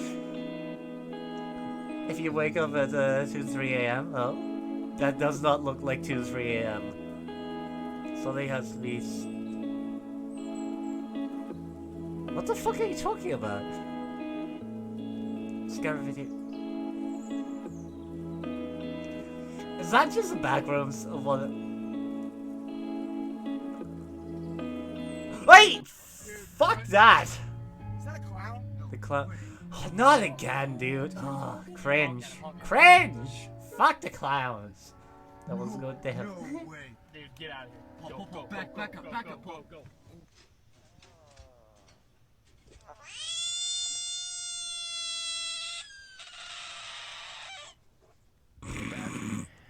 what happens is this creature comes up against this fence, and it jumps this fence. And it was standing, we think, right in this where I'm standing right now. And my friend's inside right now. But I'm getting this footage. And... Did you just fucking hear that? That was fucking No! 100% not. Oh. Fuck this, I'm out. Fuck this. Be careful, be careful. Fake or not, that's fucking scary. Yo. Oh my god. Oh my Yo, god. what are you doing over here, bro? You're not Bro. scaring anybody. You're not scaring anybody. Stop. Go.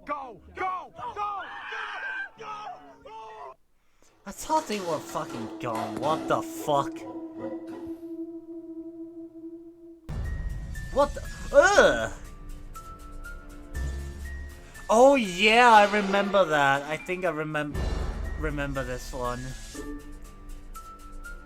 Yeah, that one's kind of scary, not gonna lie. What's that thing? Ugh! This one's unsettling in a couple of different ways.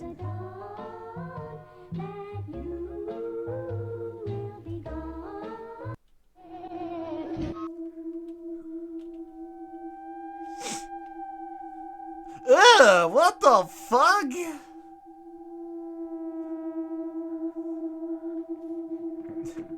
Fucking 12 p.m.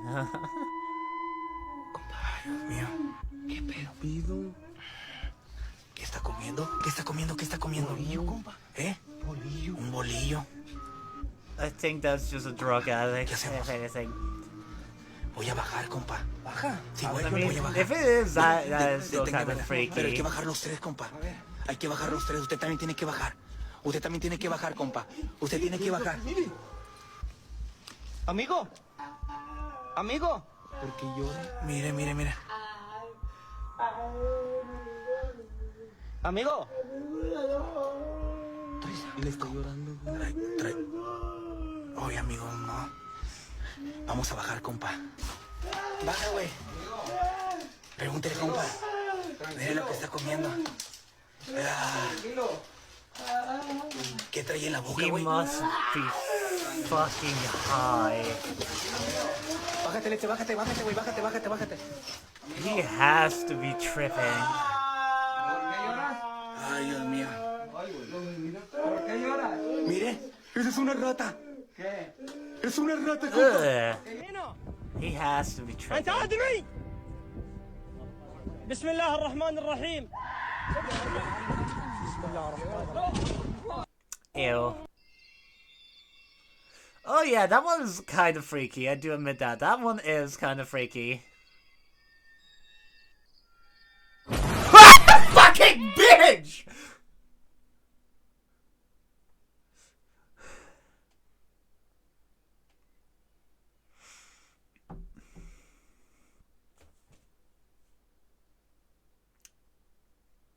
We're not talking about that. We're not talking about that. No, we're not talking about that. We're not talking about that. We're not talking about that. We're not talking about that. Anyway, yeah, that was bad. Let's see. What else can we watch? That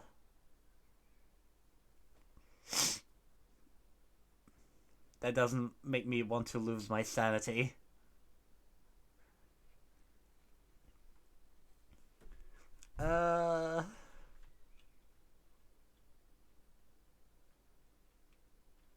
Yeah, fuck it. Cursed. Yeah, cursed images. Why not? Oh, already the first one. Oh, I hate that. Creepy and cursed video compilation. Hopefully, is better than what the fuck we watched earlier. Oh, yeah, already is better. I fucking hate this video. I don't know why this fucking... This one kind of gave me nightmares when I was younger. Where? I don't like that one. The roof is all fucked up. Holy shit! Dude! Oh my... Go! I could have sworn I saw a person.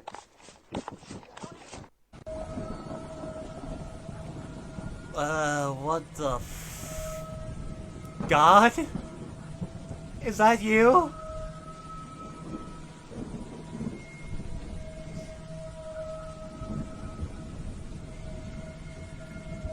This just gives me the sun vanished vibes, honestly.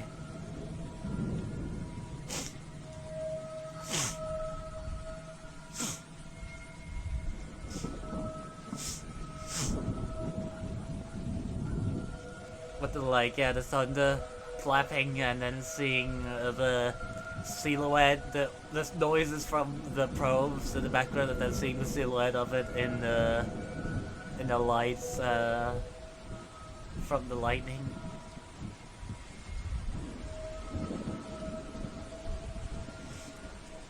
This one is kind of unsettling, not gonna lie.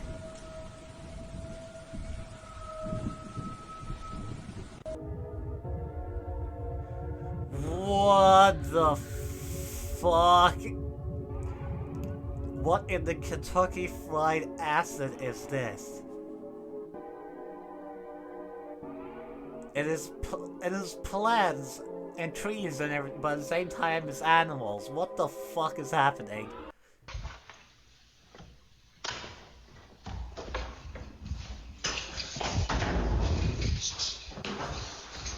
Okay, yeah, this one is fake, but that is still unsettling.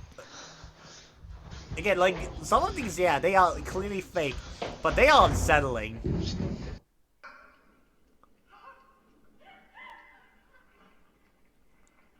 What? Oh yeah, that's actually from a movie. That's actually from a movie. I haven't seen the movie, I only... What the fuck? I've only, like, seen a recap of it, but yeah.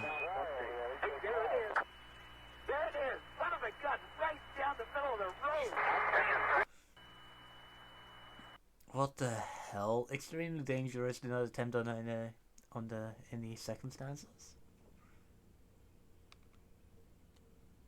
Is this just to show how powerful are you fucking dumb?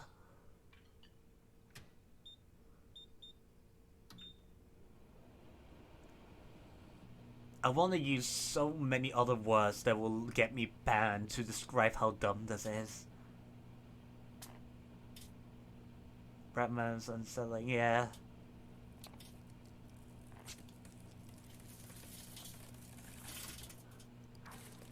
What?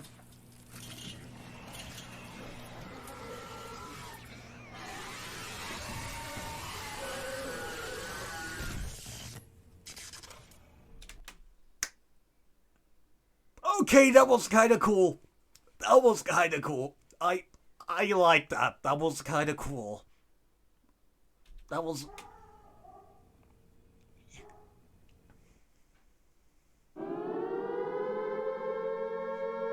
What the fuck? What, that's American cancer?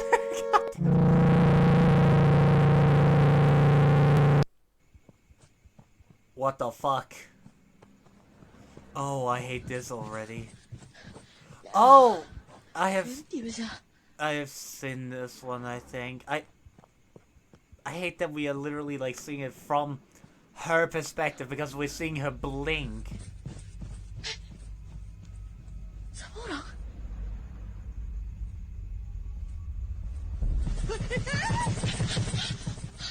Ugh.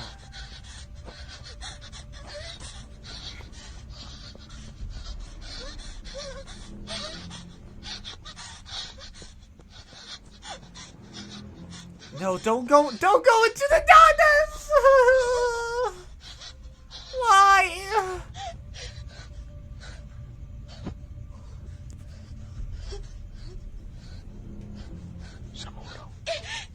Hey, fuck that. Fuck that. Okay, she's trying to get to a helm, I think.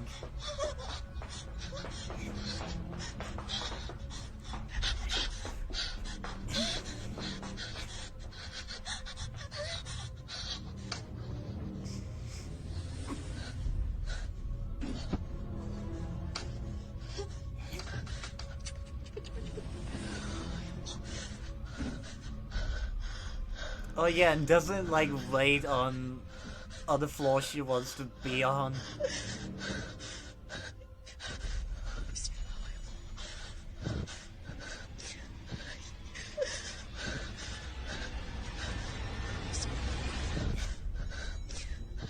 No, never mind.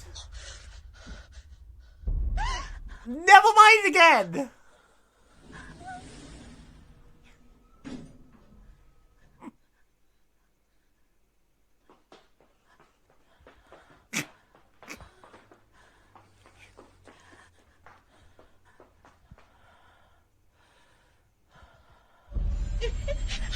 Just get to your fucking house! Oh my god!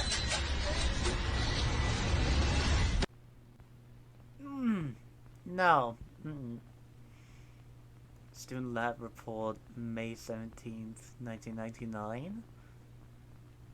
Experiment. Special light? Oh.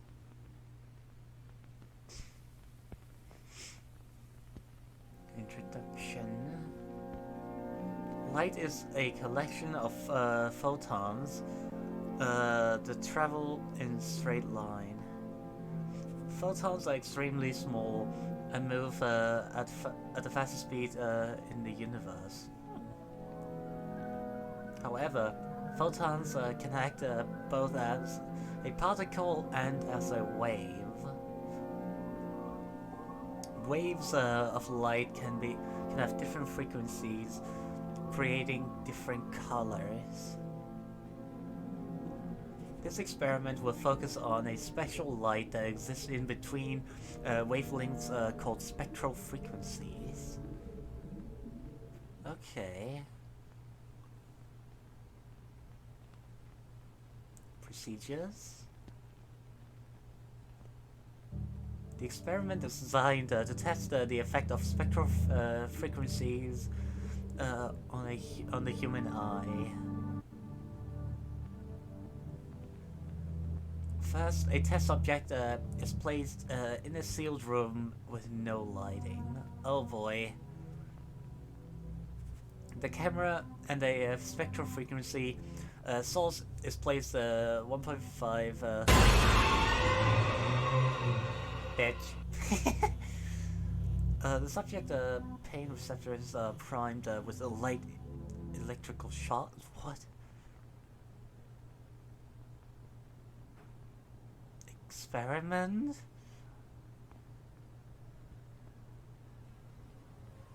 Electrical priming. The following images were taken in sequence during the electrical priming stage of the experiment.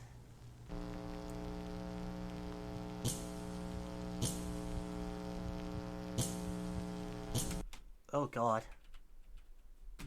Ugh! That looks...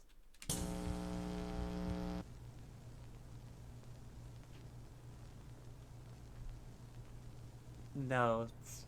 The subject experienced immense psychological trauma, though no physical damage. Oh god. What the fuck? Section 2. Exposure? Following images were taken in sequence while the subject was exposed to spectral frequencies.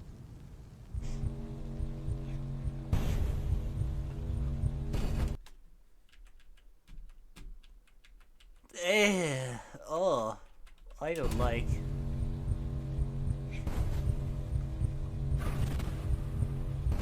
Ugh!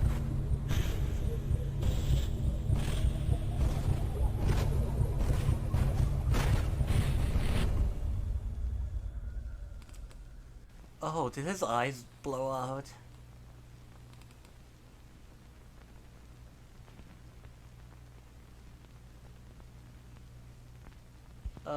Notes. God is in the... What the fuck?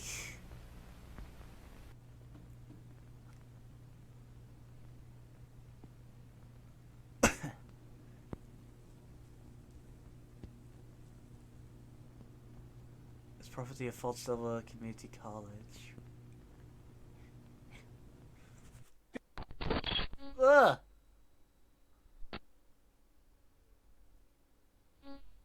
But you need to, like...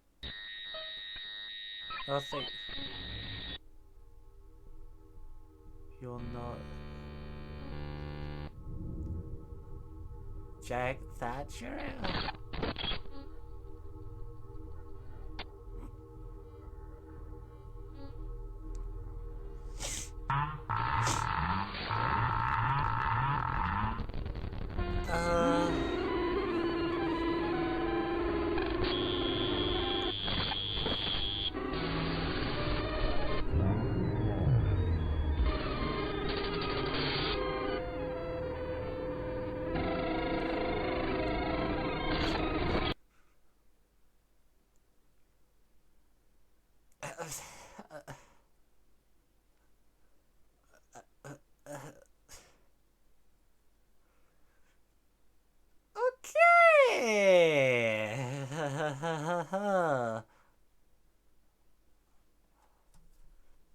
That was weird, wacky. I didn't like. Fuck it. Let's watch the next one.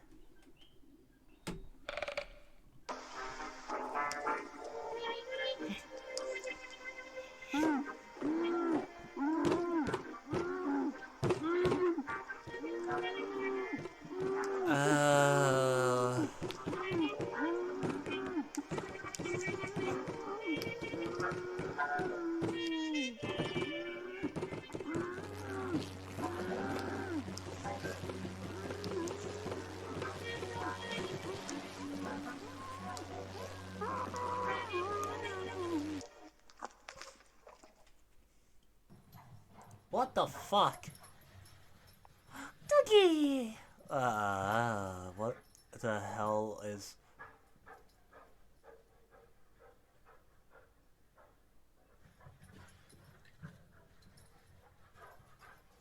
Okay, that art is kind of freaky.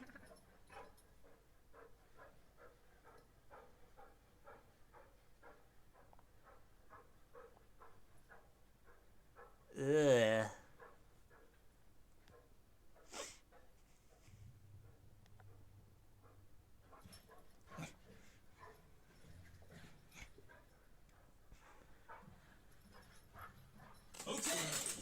Fuck!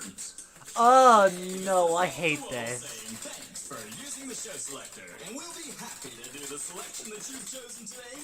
And remember, I hate stuff like this. I hate like old decrepit shit like animatronics, like, and just seeing them move like that. Ugh, I hate it. I hate it. There's something to look forward for. Oh.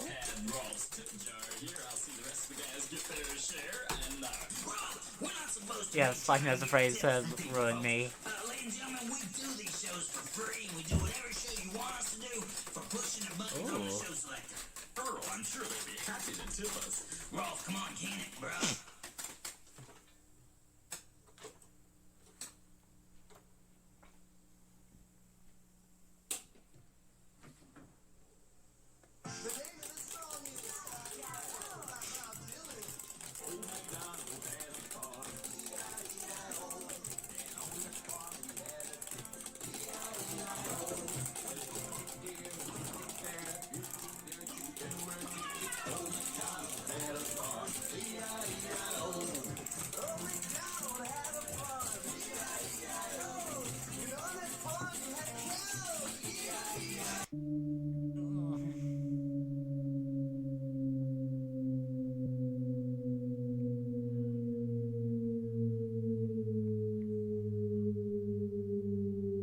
What the fuck?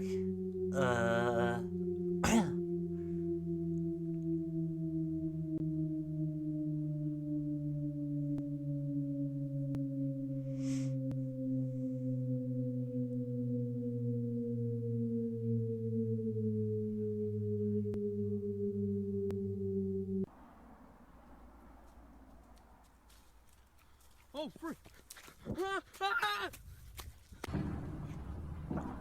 Jesus, is that a tongue?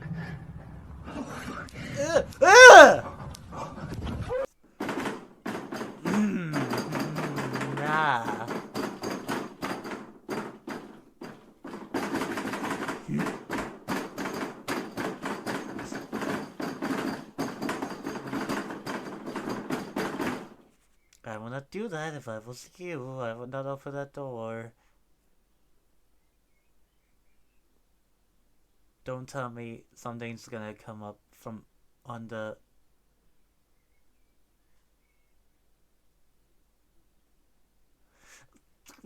No, fuck that.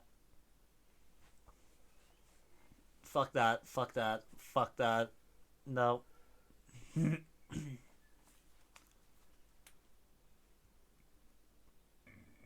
Oh, excuse me. See. I'm gonna go out there and look. Ah! A TikToker! Wait!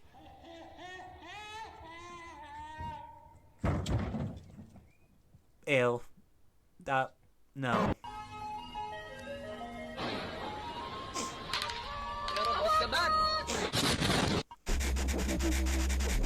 Oh! What the fuck is this?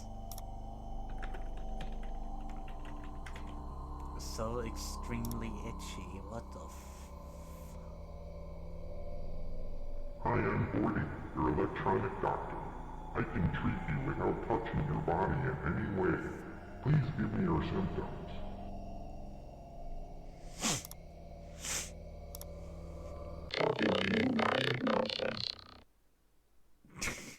What the fuck? You seem to be suffering from Down syndrome. In order for me to give you a prescription, I'll need you to install this driver. I would not trust that. This driver is incompatible with the Z-Force and 2000 visual screen device. The blue and green color output. Well, of course, it's only blue and green and not red.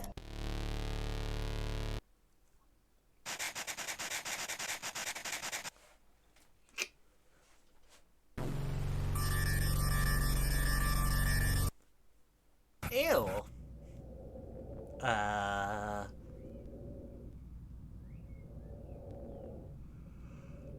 What the fuck? You let— No, I did not! What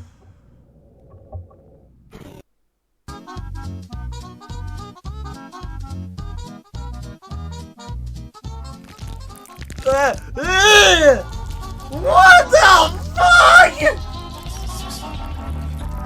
Hello, Scrubs, how you doing? You want me here to just suffer? I don't know. Ah!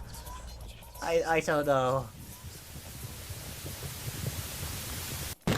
Ugh! What the fuck? Very good noise.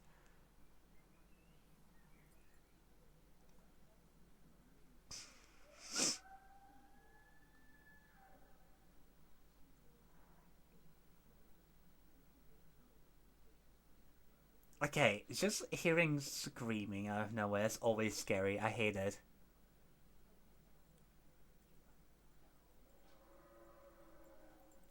Ugh. Moose? That's just a moose, right? Please tell me it's just a moose. Sing it for me, boy. I don't know if it is.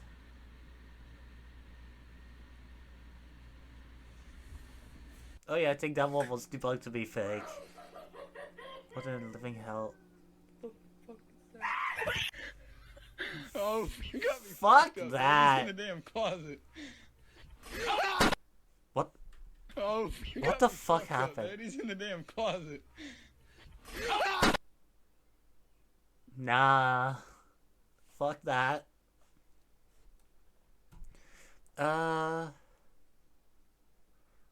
So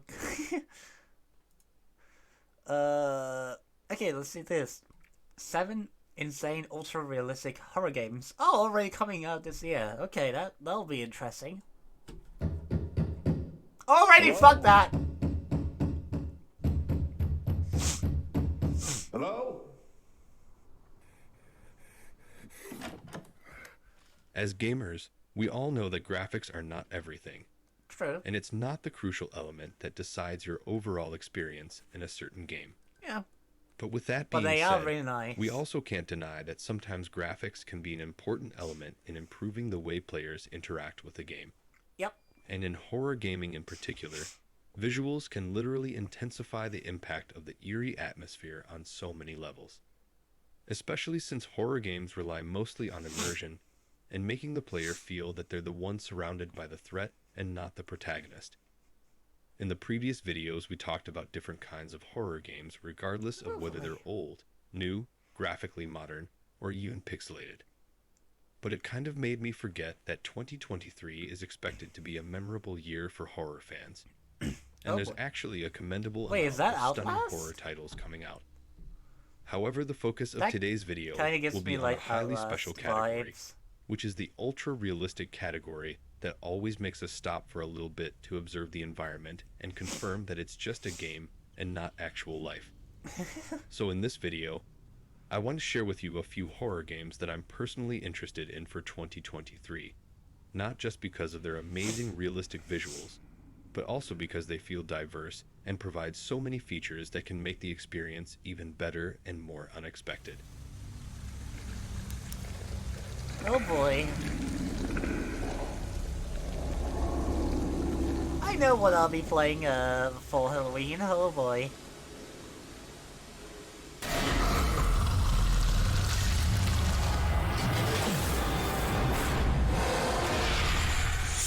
Oh boy! XP War Trauma. Oh? Okay, that already does look pretty good. Oh my god. That looks really good. What the fuck?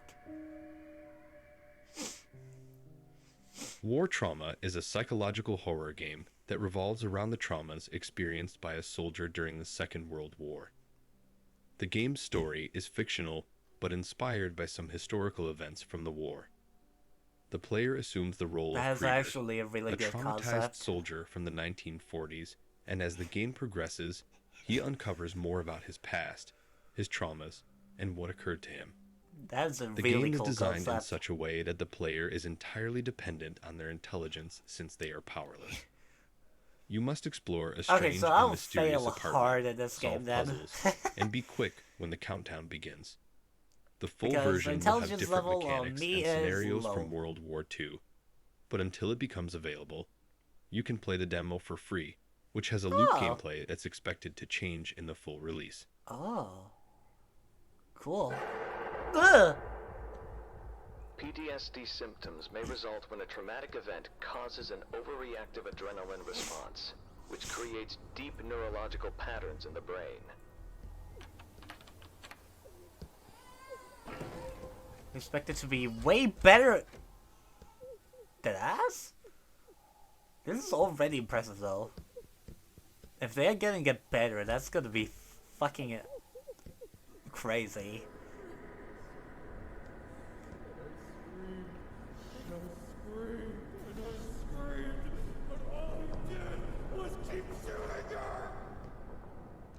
Damn. Oh, that game, yeah. Hey.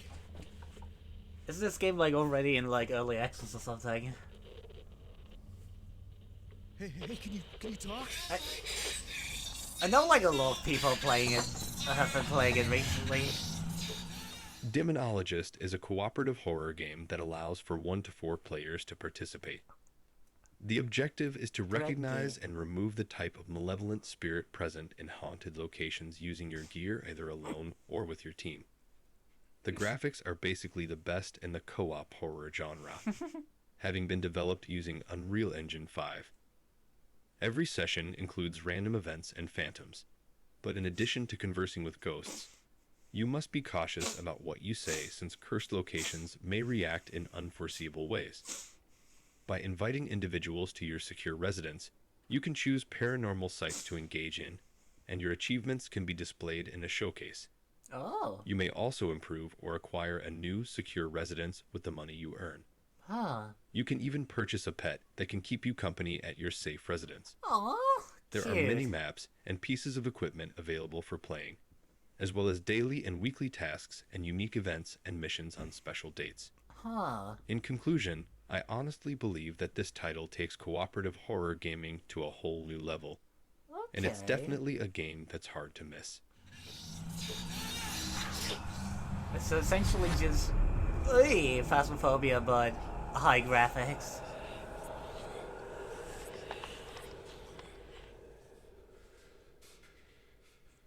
Ugh.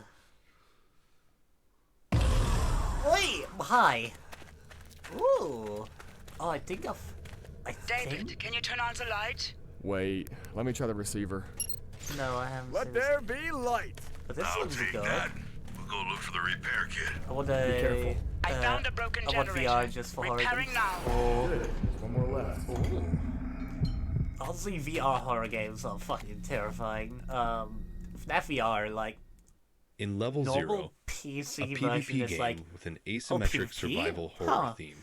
Like A normal team of 4 PC version scientists must game fix not the too electrical scary, control but systems to escape, in VR, while a FNAF team VR of 2 is creatures fucking with telepathic horrifying. abilities, ambush tactics, and electricity manipulation skills tries to hunt them down from the shadows.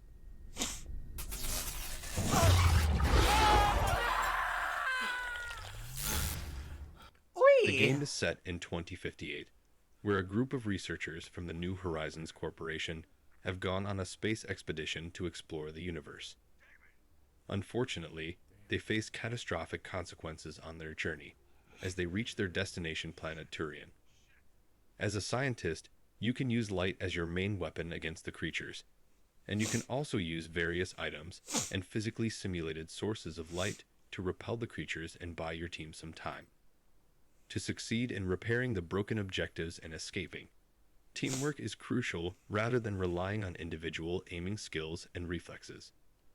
Effective communication and coordinated efforts among team members are important for completing objectives quickly, defending against creatures, and saving everyone's lives. Due to limited resources, decisions must be made wisely on whether to use flares as a source of light or as a last resort weapon. By exploring the station's storage areas, you can find useful items to support your teammates, and every match rewards you with XP and in-game currency, so you can customize your character with new skins and cosmetics. The game offers different builds for each round, but players should be prepared to lose perks if their team is eliminated. Oh. Scientists can use motion-activated floodlights, while creatures can set up nests with dangerous facehugger-like monsters that can be fatal to lone scientists. Oh, fuck. To be fair, I might need to make another video to talk about all the features in this game, because it literally contains anything that you might think of, whether it's stealth, weapons, or psychological tactics. So I really can't find any flaw that can make me dismiss this title. Maybe except the optimization and or in-game purchases.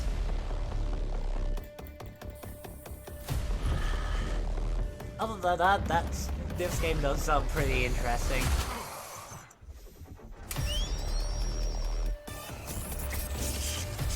Honestly, one of the chances that this game is just gonna be filled with, like, microtransactions.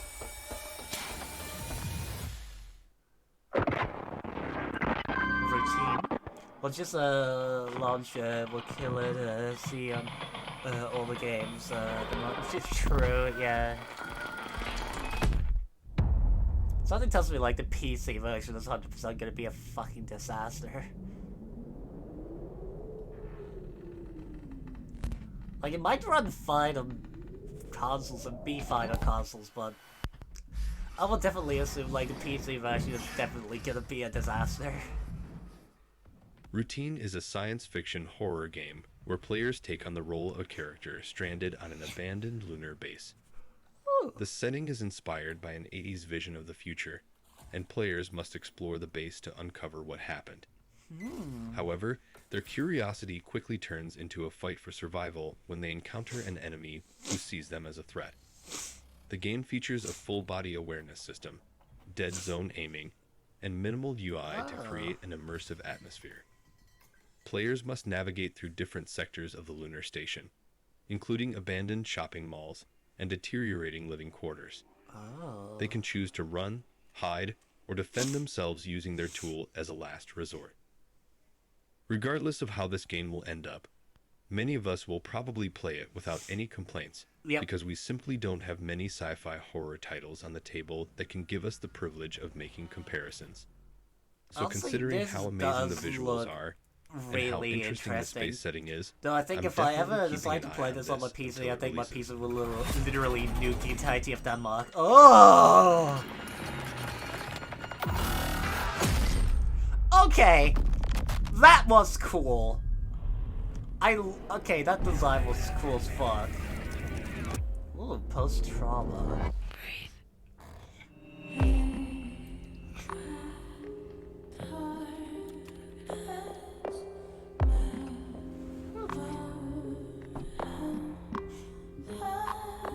Okay. Look forward to this one. I mean, yeah, it looks interesting. The animation looks... the running animation looked a bit weird for me in that one shot, but this game looks interesting. Yeah, it looks really like Silent Hill, yeah.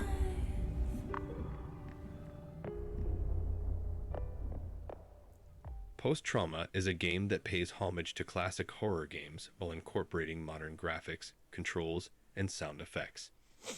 It uses fixed camera angles and immersive soundscapes to create a twisted reality where unexpected encounters and entities abound. You play as Roman, a train conductor who is trapped in a surreal world and must find a way to escape.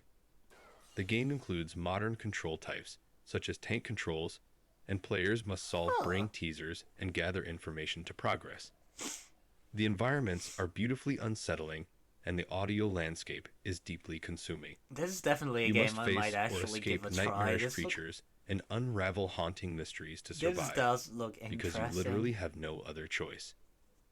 Even though modern and young gamers might find this title weird and His not interesting, hands just clip I'm through pretty his sure that fucking hardcore pads. horror Oh my fans can God. understand exactly how captivating it looks yeah, just and clips why through we his are legs. excited to get our hands on it.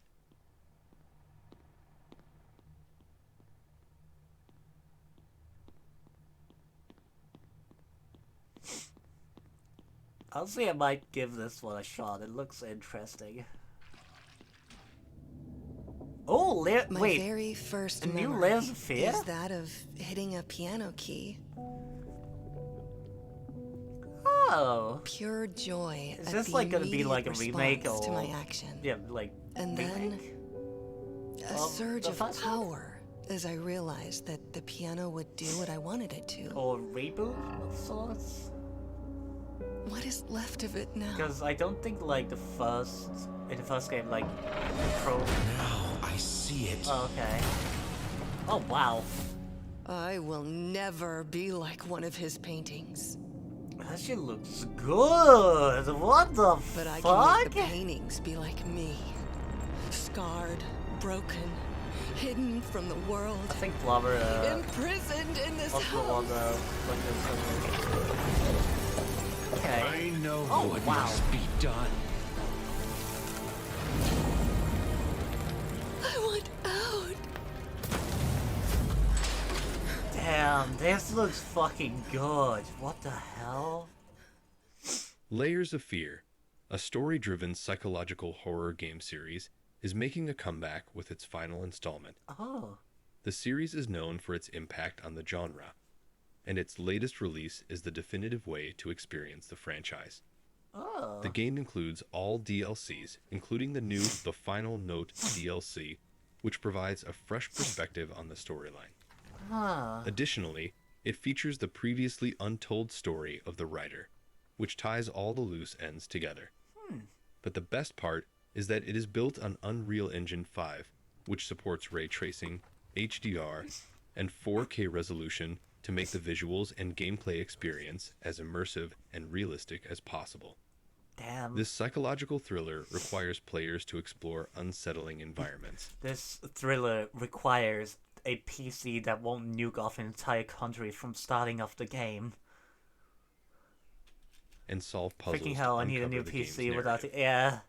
It involves 3 different stories of craft-obsessed protagonists, namely the painter, the actor, and the writer, which are intertwined to provide an immersive and gripping storyline. meaning that all the chapters of the previous releases will be combined into a single masterpiece where everything is improved and the graphics are as alive as they can ever be. Okay, I that's personally can't wait to cool. put my hands on this one. He retreats to his nest, the iris of my left eye.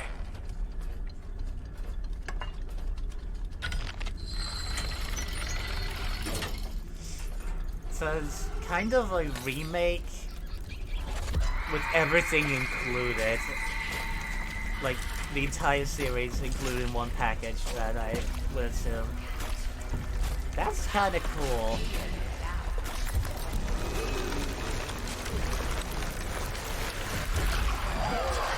Oh god. See, that's a remake, yeah. Oh! I think I know of this game actually. Paranormal Tales. I think I've. Hello? Isn't this a game where like? Wait, I think.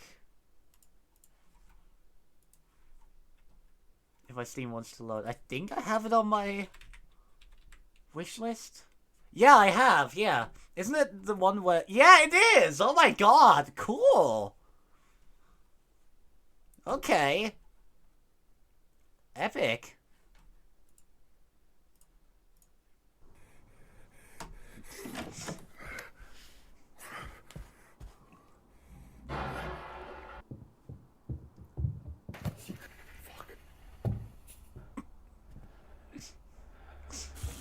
This game looks fucking insane.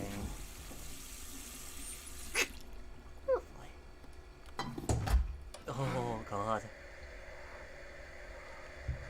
Oh, I hated that. This it title even in detected particular the triggers my face. interest the most in Ugh. 2023. And you probably share the same feeling with me, because I don't think any horror fan can deny how awesome it looks.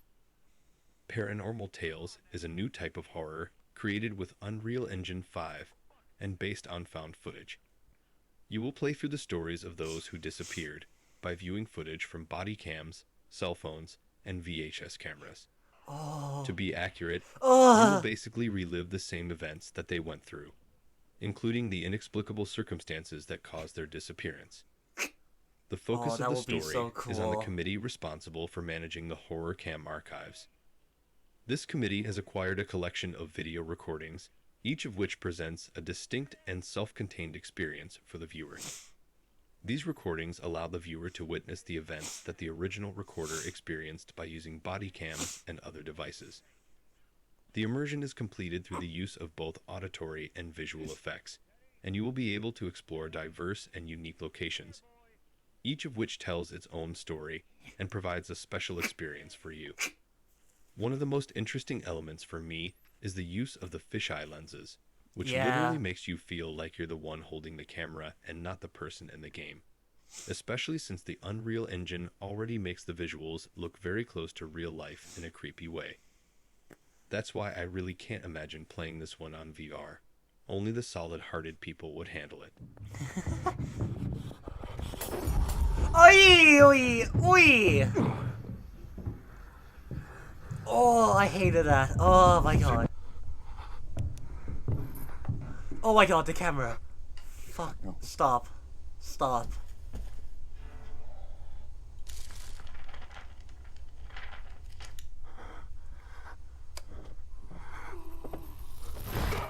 Oh god!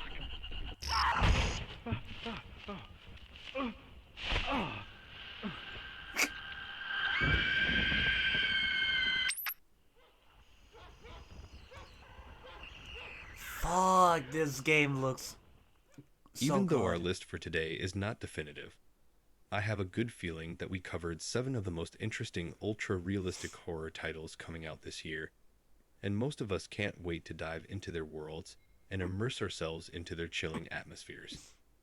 If you think that we missed a good game that has amazing visuals, then please don't hesitate to tell us in the comments, so we can make sure to showcase it in a future list and spread some awareness about it. Until then, stay safe, and make sure that your hearts are ready for what this year has in store for us. Okay, I might be... I'm definitely willing to try out Paranormal Tales. That game just looks so fucking good. And I might definitely also at some point try Layers of Fear. Like those, like, I've always been interested in Layers of Fear series. So, and now this being like the definitive edition, might as well play that when it comes out. Or whenever I decide to buy it.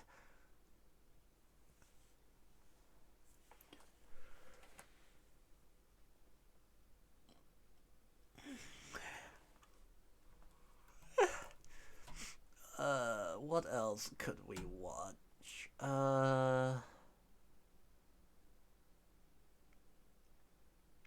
say we could go into the more goofy stuff now. Some instant regret, if I could spell. There we go. See what other horny thumbnails there are. Holy fuck.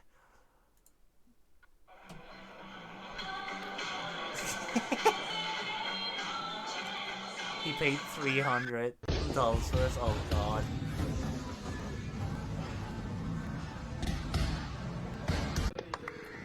Bro.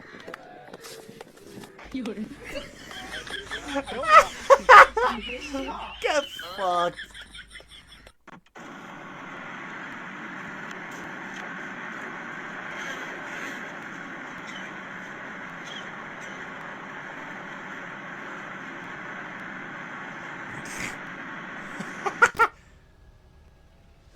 Oh. No! No!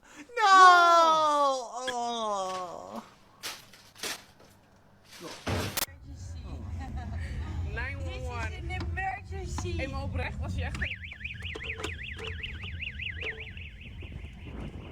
We'll give you relaxing medicine. You got fentanyl and Versed. Fentanyl? Yes. It's okay. It's not the bad kind of fentanyl. It's the medicine kind of fentanyl. It's okay.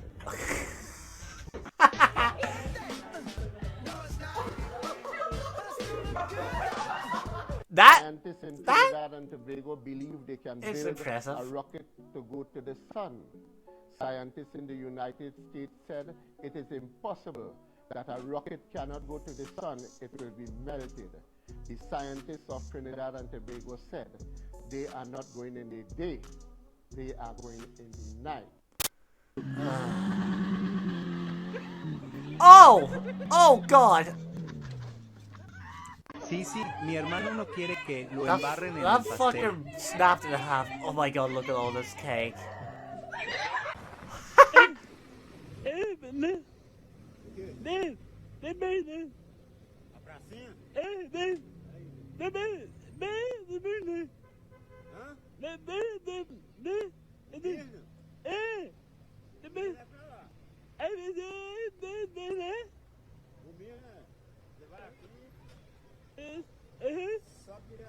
What the fuck is happening?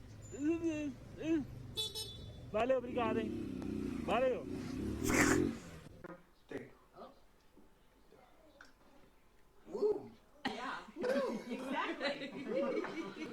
Ain't no demons in this house. I'll take another. Oh, you better give that one a second to kick in. God damn, that was so many crosses. Jesus. What the fuck?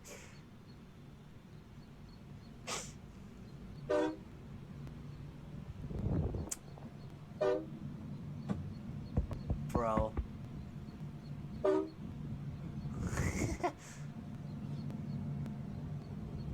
Does he just get scared every time?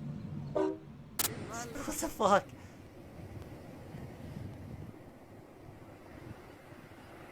Es que ahí es más pesada la arena. Oh. Okay, I thought it was gonna be hit by the one ball there. Es más pesada ahí la arena, ¿ves? Se tira para atrás el beso. What the hell? Ahí se va. Se va. Oh, oh. Oh, ah. Ah. Guess what this is? Is that the tongue remote? Yep. Watch this. Boop. Boop. Boop. Boop. Boop. Oh, we're gonna have some fun with this. What? What are you doing? It didn't pour as well as I thought it would. You just, that's a coffee. I mistakenly put my coffee instead of...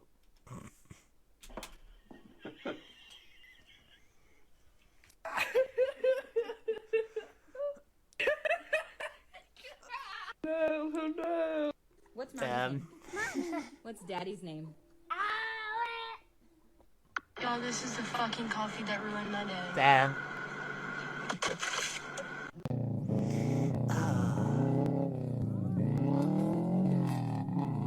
Oh shit. We're trying to help, but make the situation worse. Oh no. Coach, I just fucking graduated. Where were you? You didn't wake me up. Si usted no tiene cómo llevársela, nosotros le buscamos la solución. Damn. Le buscamos la Oh solución. no. Oh, that's gonna end so badly. That's gonna end so badly. 11.900. Ya está bien la bagata. Ah, pues la bagata. No, ya ahí está bien, ya, dale ahí. Arranca. El corre afuera. Never mind. Oh my god. I thought that was a real Catholic.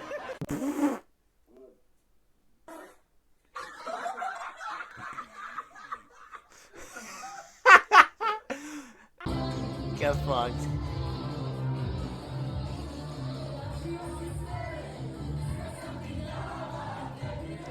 What the fuck?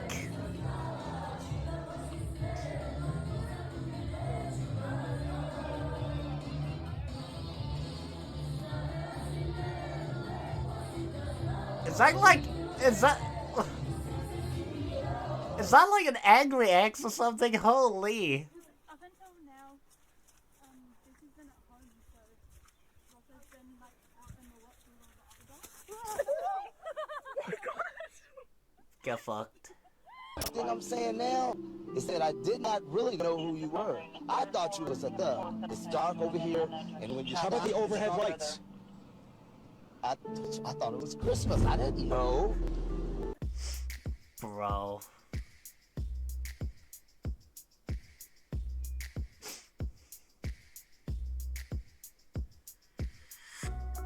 What?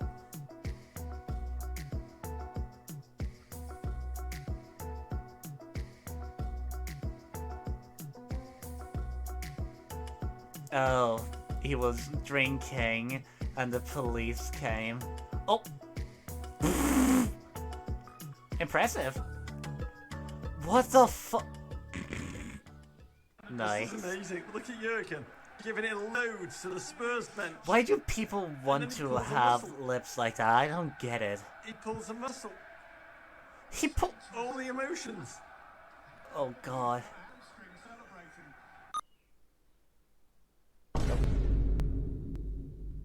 Damn. Oh.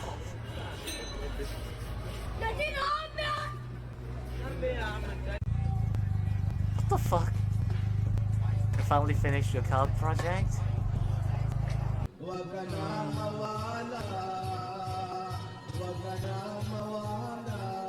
Why do they do this? Damn. How am I gonna get it? I have to open the door.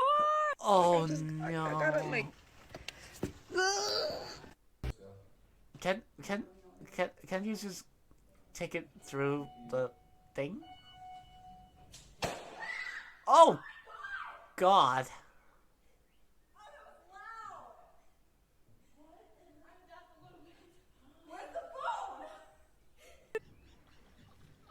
What the fuck? Uh-oh, he's gonna fall in.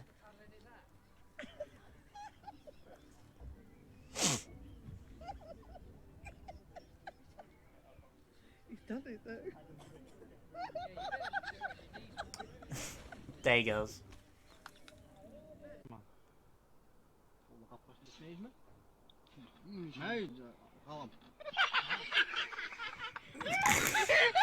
This is my mom, and she's never had a Red Bull before, so here's how it went.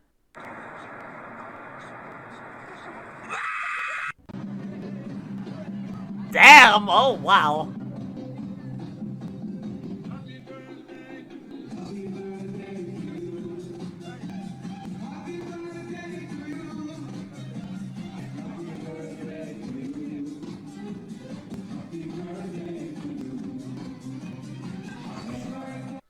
Oh, that sucks. Hands up!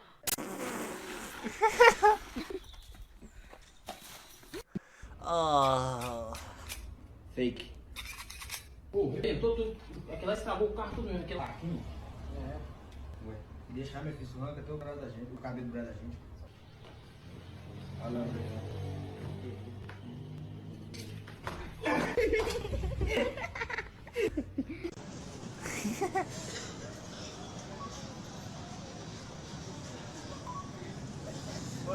Is he just using a plank of fucking wood?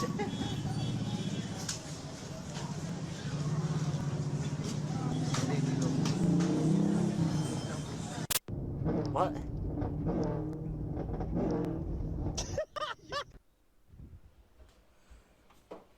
Vin, what are you doing? Vincent, look at me. Look at me. What are you doing? That's way too much cheese. Are you kidding? What are you doing? Bro, kids are fucking dumb. No.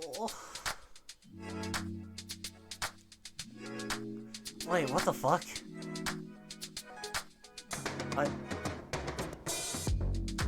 Are you fucking joking?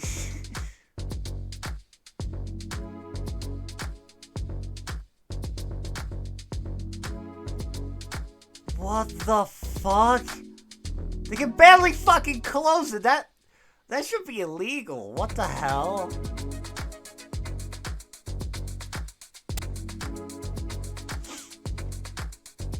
Oh. Oh. There you go. Did you put the ginger in? Yeah, we put the ginger. You sure? Yeah. No, you gotta put the ginger in. And it needs more ginger. Oh, okay, sure.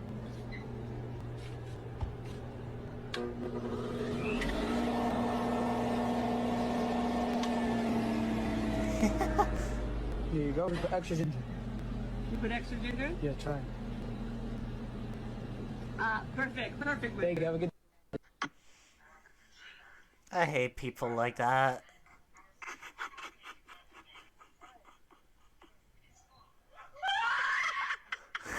I told them to be careful. But I love people like that. Sitting there just gunning it. Oh damn, deserved. Aye! Look at it, almost gold. Okay, good. And you're gonna regret drinking it. Oh.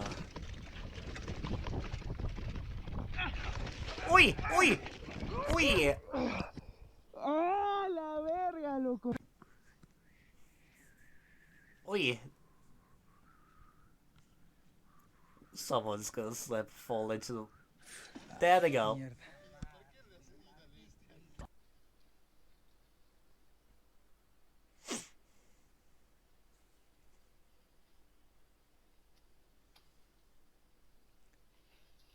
Oh, no, oh, no, no, no. What is that? Is that just sand?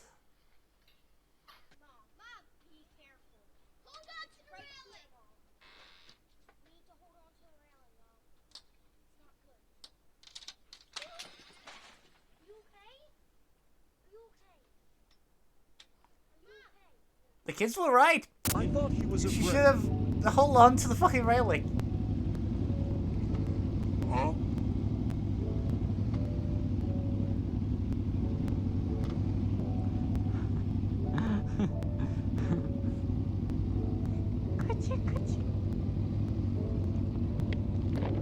Oh, dude, I thought you were a friend. I'm so sorry. Oh, I'm so sorry. Oh no! Oh, I. Oh no! Oh, I. Oh. Oh.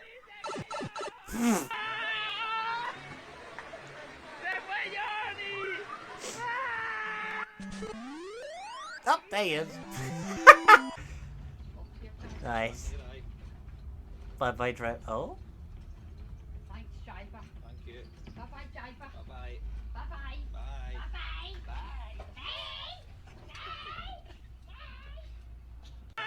What the fuck? Okay. Oh! Oh, the ringing. Oh! That's a pair of rip pants, oh fuck. Oh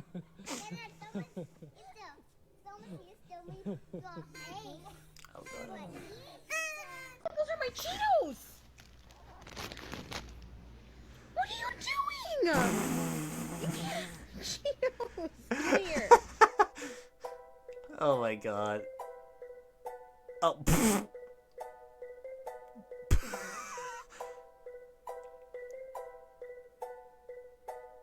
Oh. Oh, off it goes. Oh god.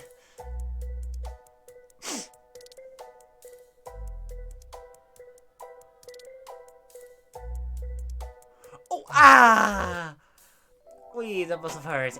Oh no.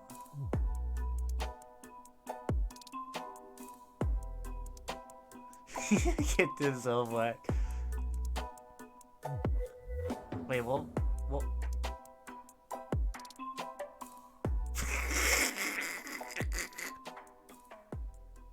Oh my god.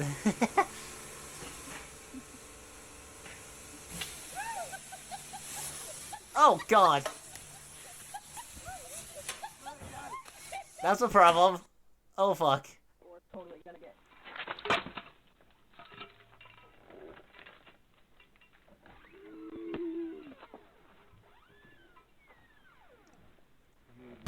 Oh fuck. Cake!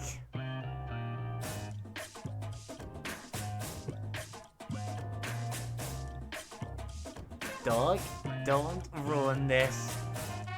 Dog, don't. No, no, don't ruin this. No, don't ruin this. No!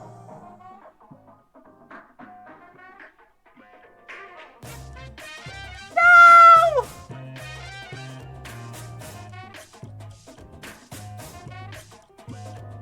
No! Oh, that hurts.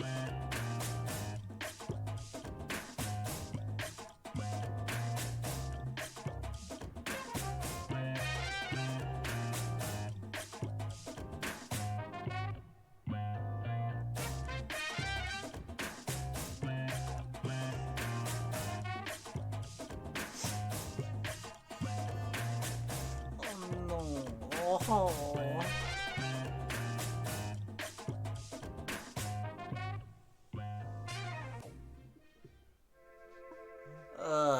Yeah, I will not eat that anymore. At least the fucking last chunk, at least where the dog licked. Yeah, no thanks.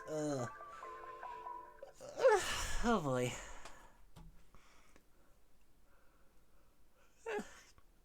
I think we're just gonna watch one more, and I think I'm gonna allocate that to Karen's to lose some brain cells.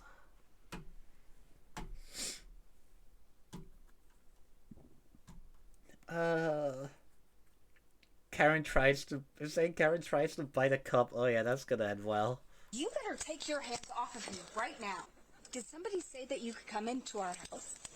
You're obstructing right now. Do you understand you're that? obstructing. I'm not going to tell you again. No, I'm not going to tell you again. Get out of the car. I've served you guys food. I've sat out there and served you guys hot dogs. I wish you would just be nice to us. Bruh. Doesn't change anything if you're a bitch. This Karen tried to bite police officers after they attempted to arrest her on domestic abuse charges against her ex-husband. This all occurred on June 9th, 2022 in Illinois, USA. This is probably the most stereotypical Karen that I've ever seen, and her entitled reaction to being arrested is really interesting as well as hilarious. So let's take a look. Hey, step out of the car right now. Get out of the car. She didn't even fucking lock it. Oh my god. We'll talk about everything, but get out of the car. Yep.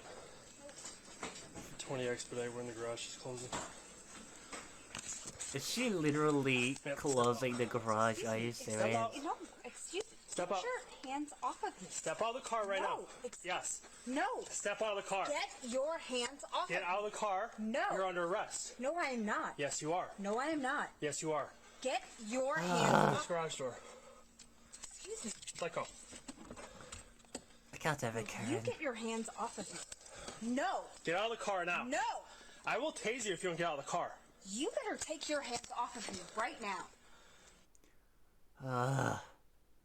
Get your hands off of me. Stop. I told you you're under arrest. Get out of the car. Why? Because you have a warrant. And you're wanted for No. domestic battery. Yes, you are. Excuse me. I just sent a message and I am... Excuse me. Excuse me. Get out of the car right now. No.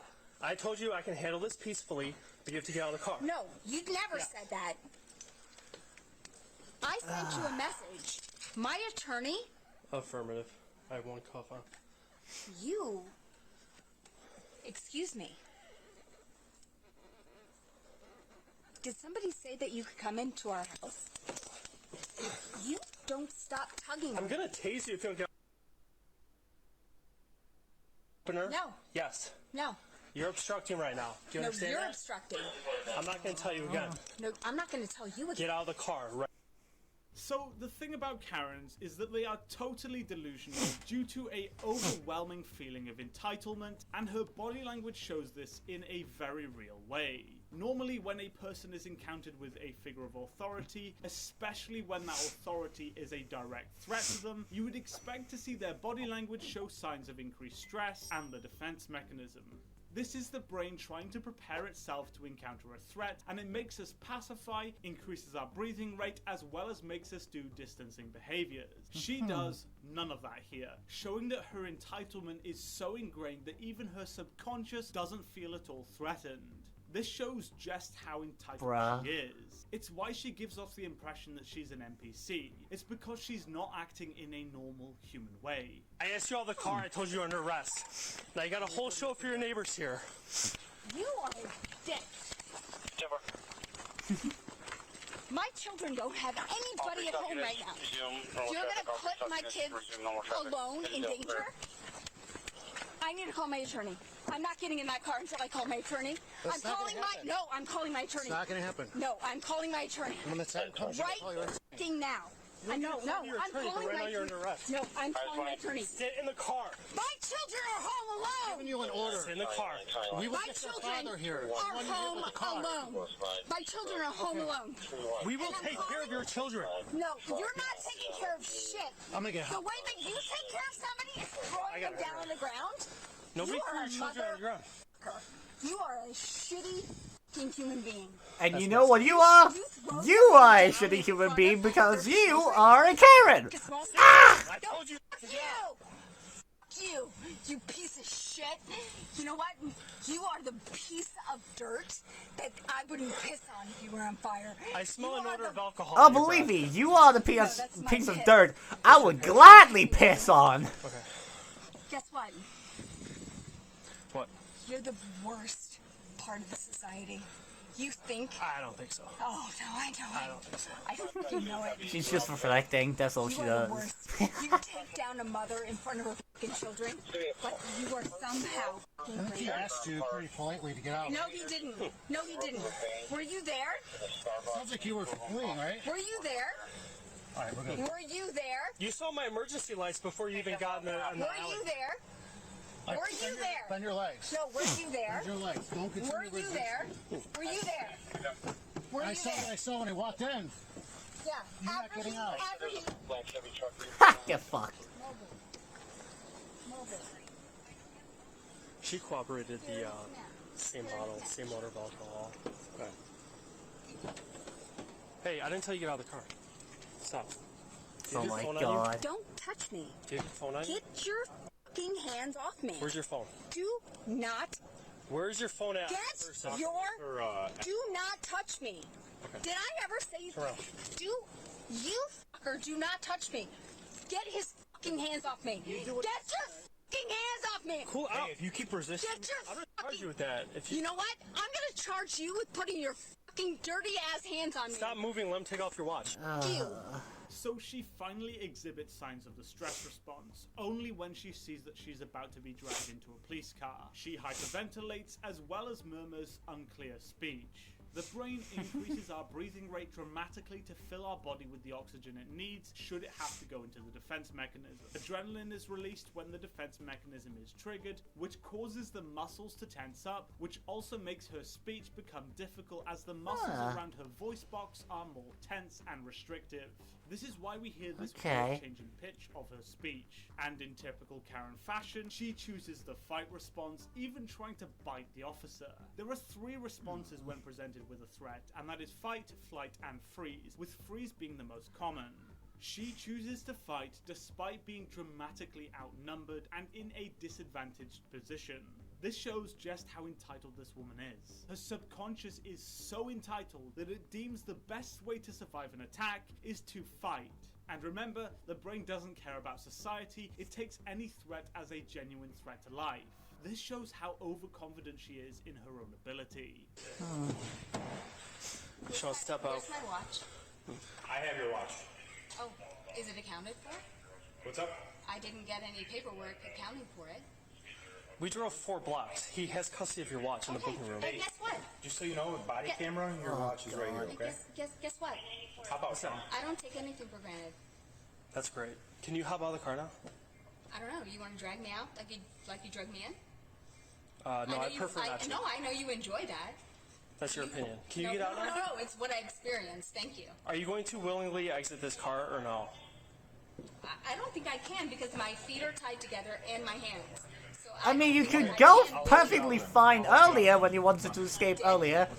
Your feet were also still... Put your feet back on the other side. No. Here, put your feet down. Still tied together. Put your feet. No.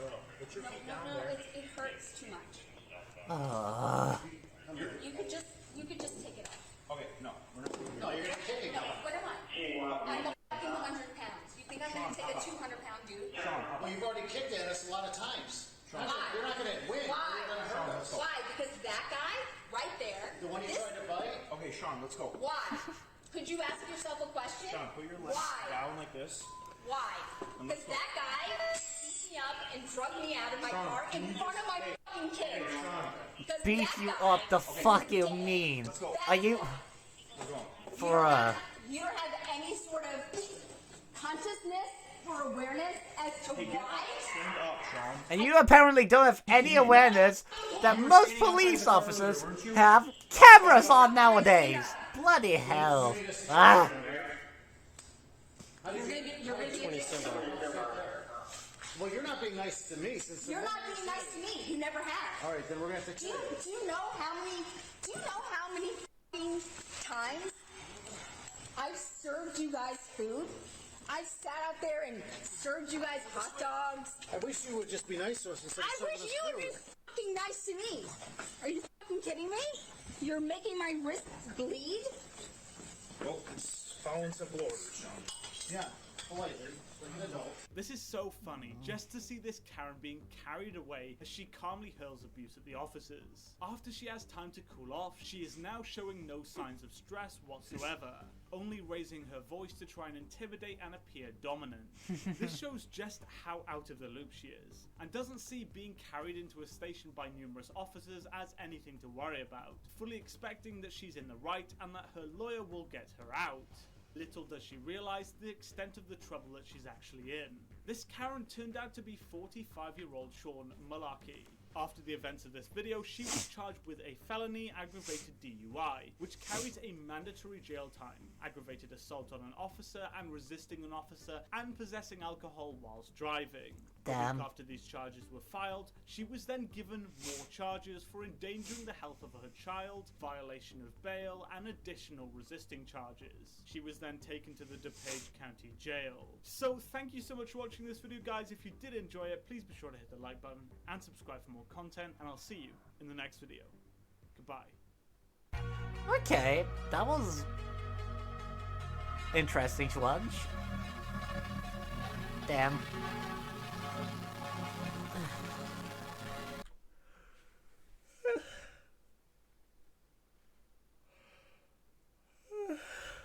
Oh boy. boy.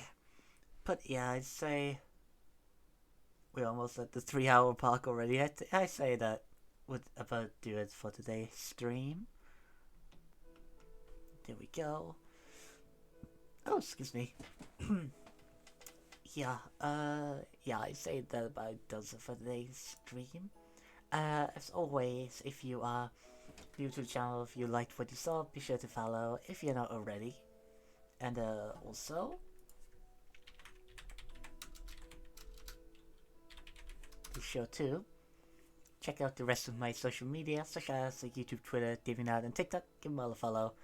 Also, be sure to join my Discord if you want to, of course. And yeah, let's find someone to rate, shall we?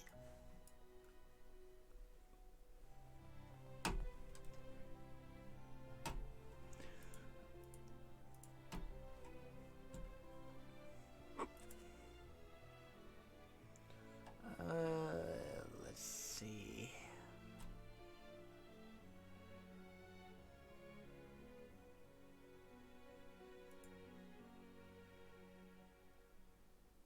Yeah, let's rate this person.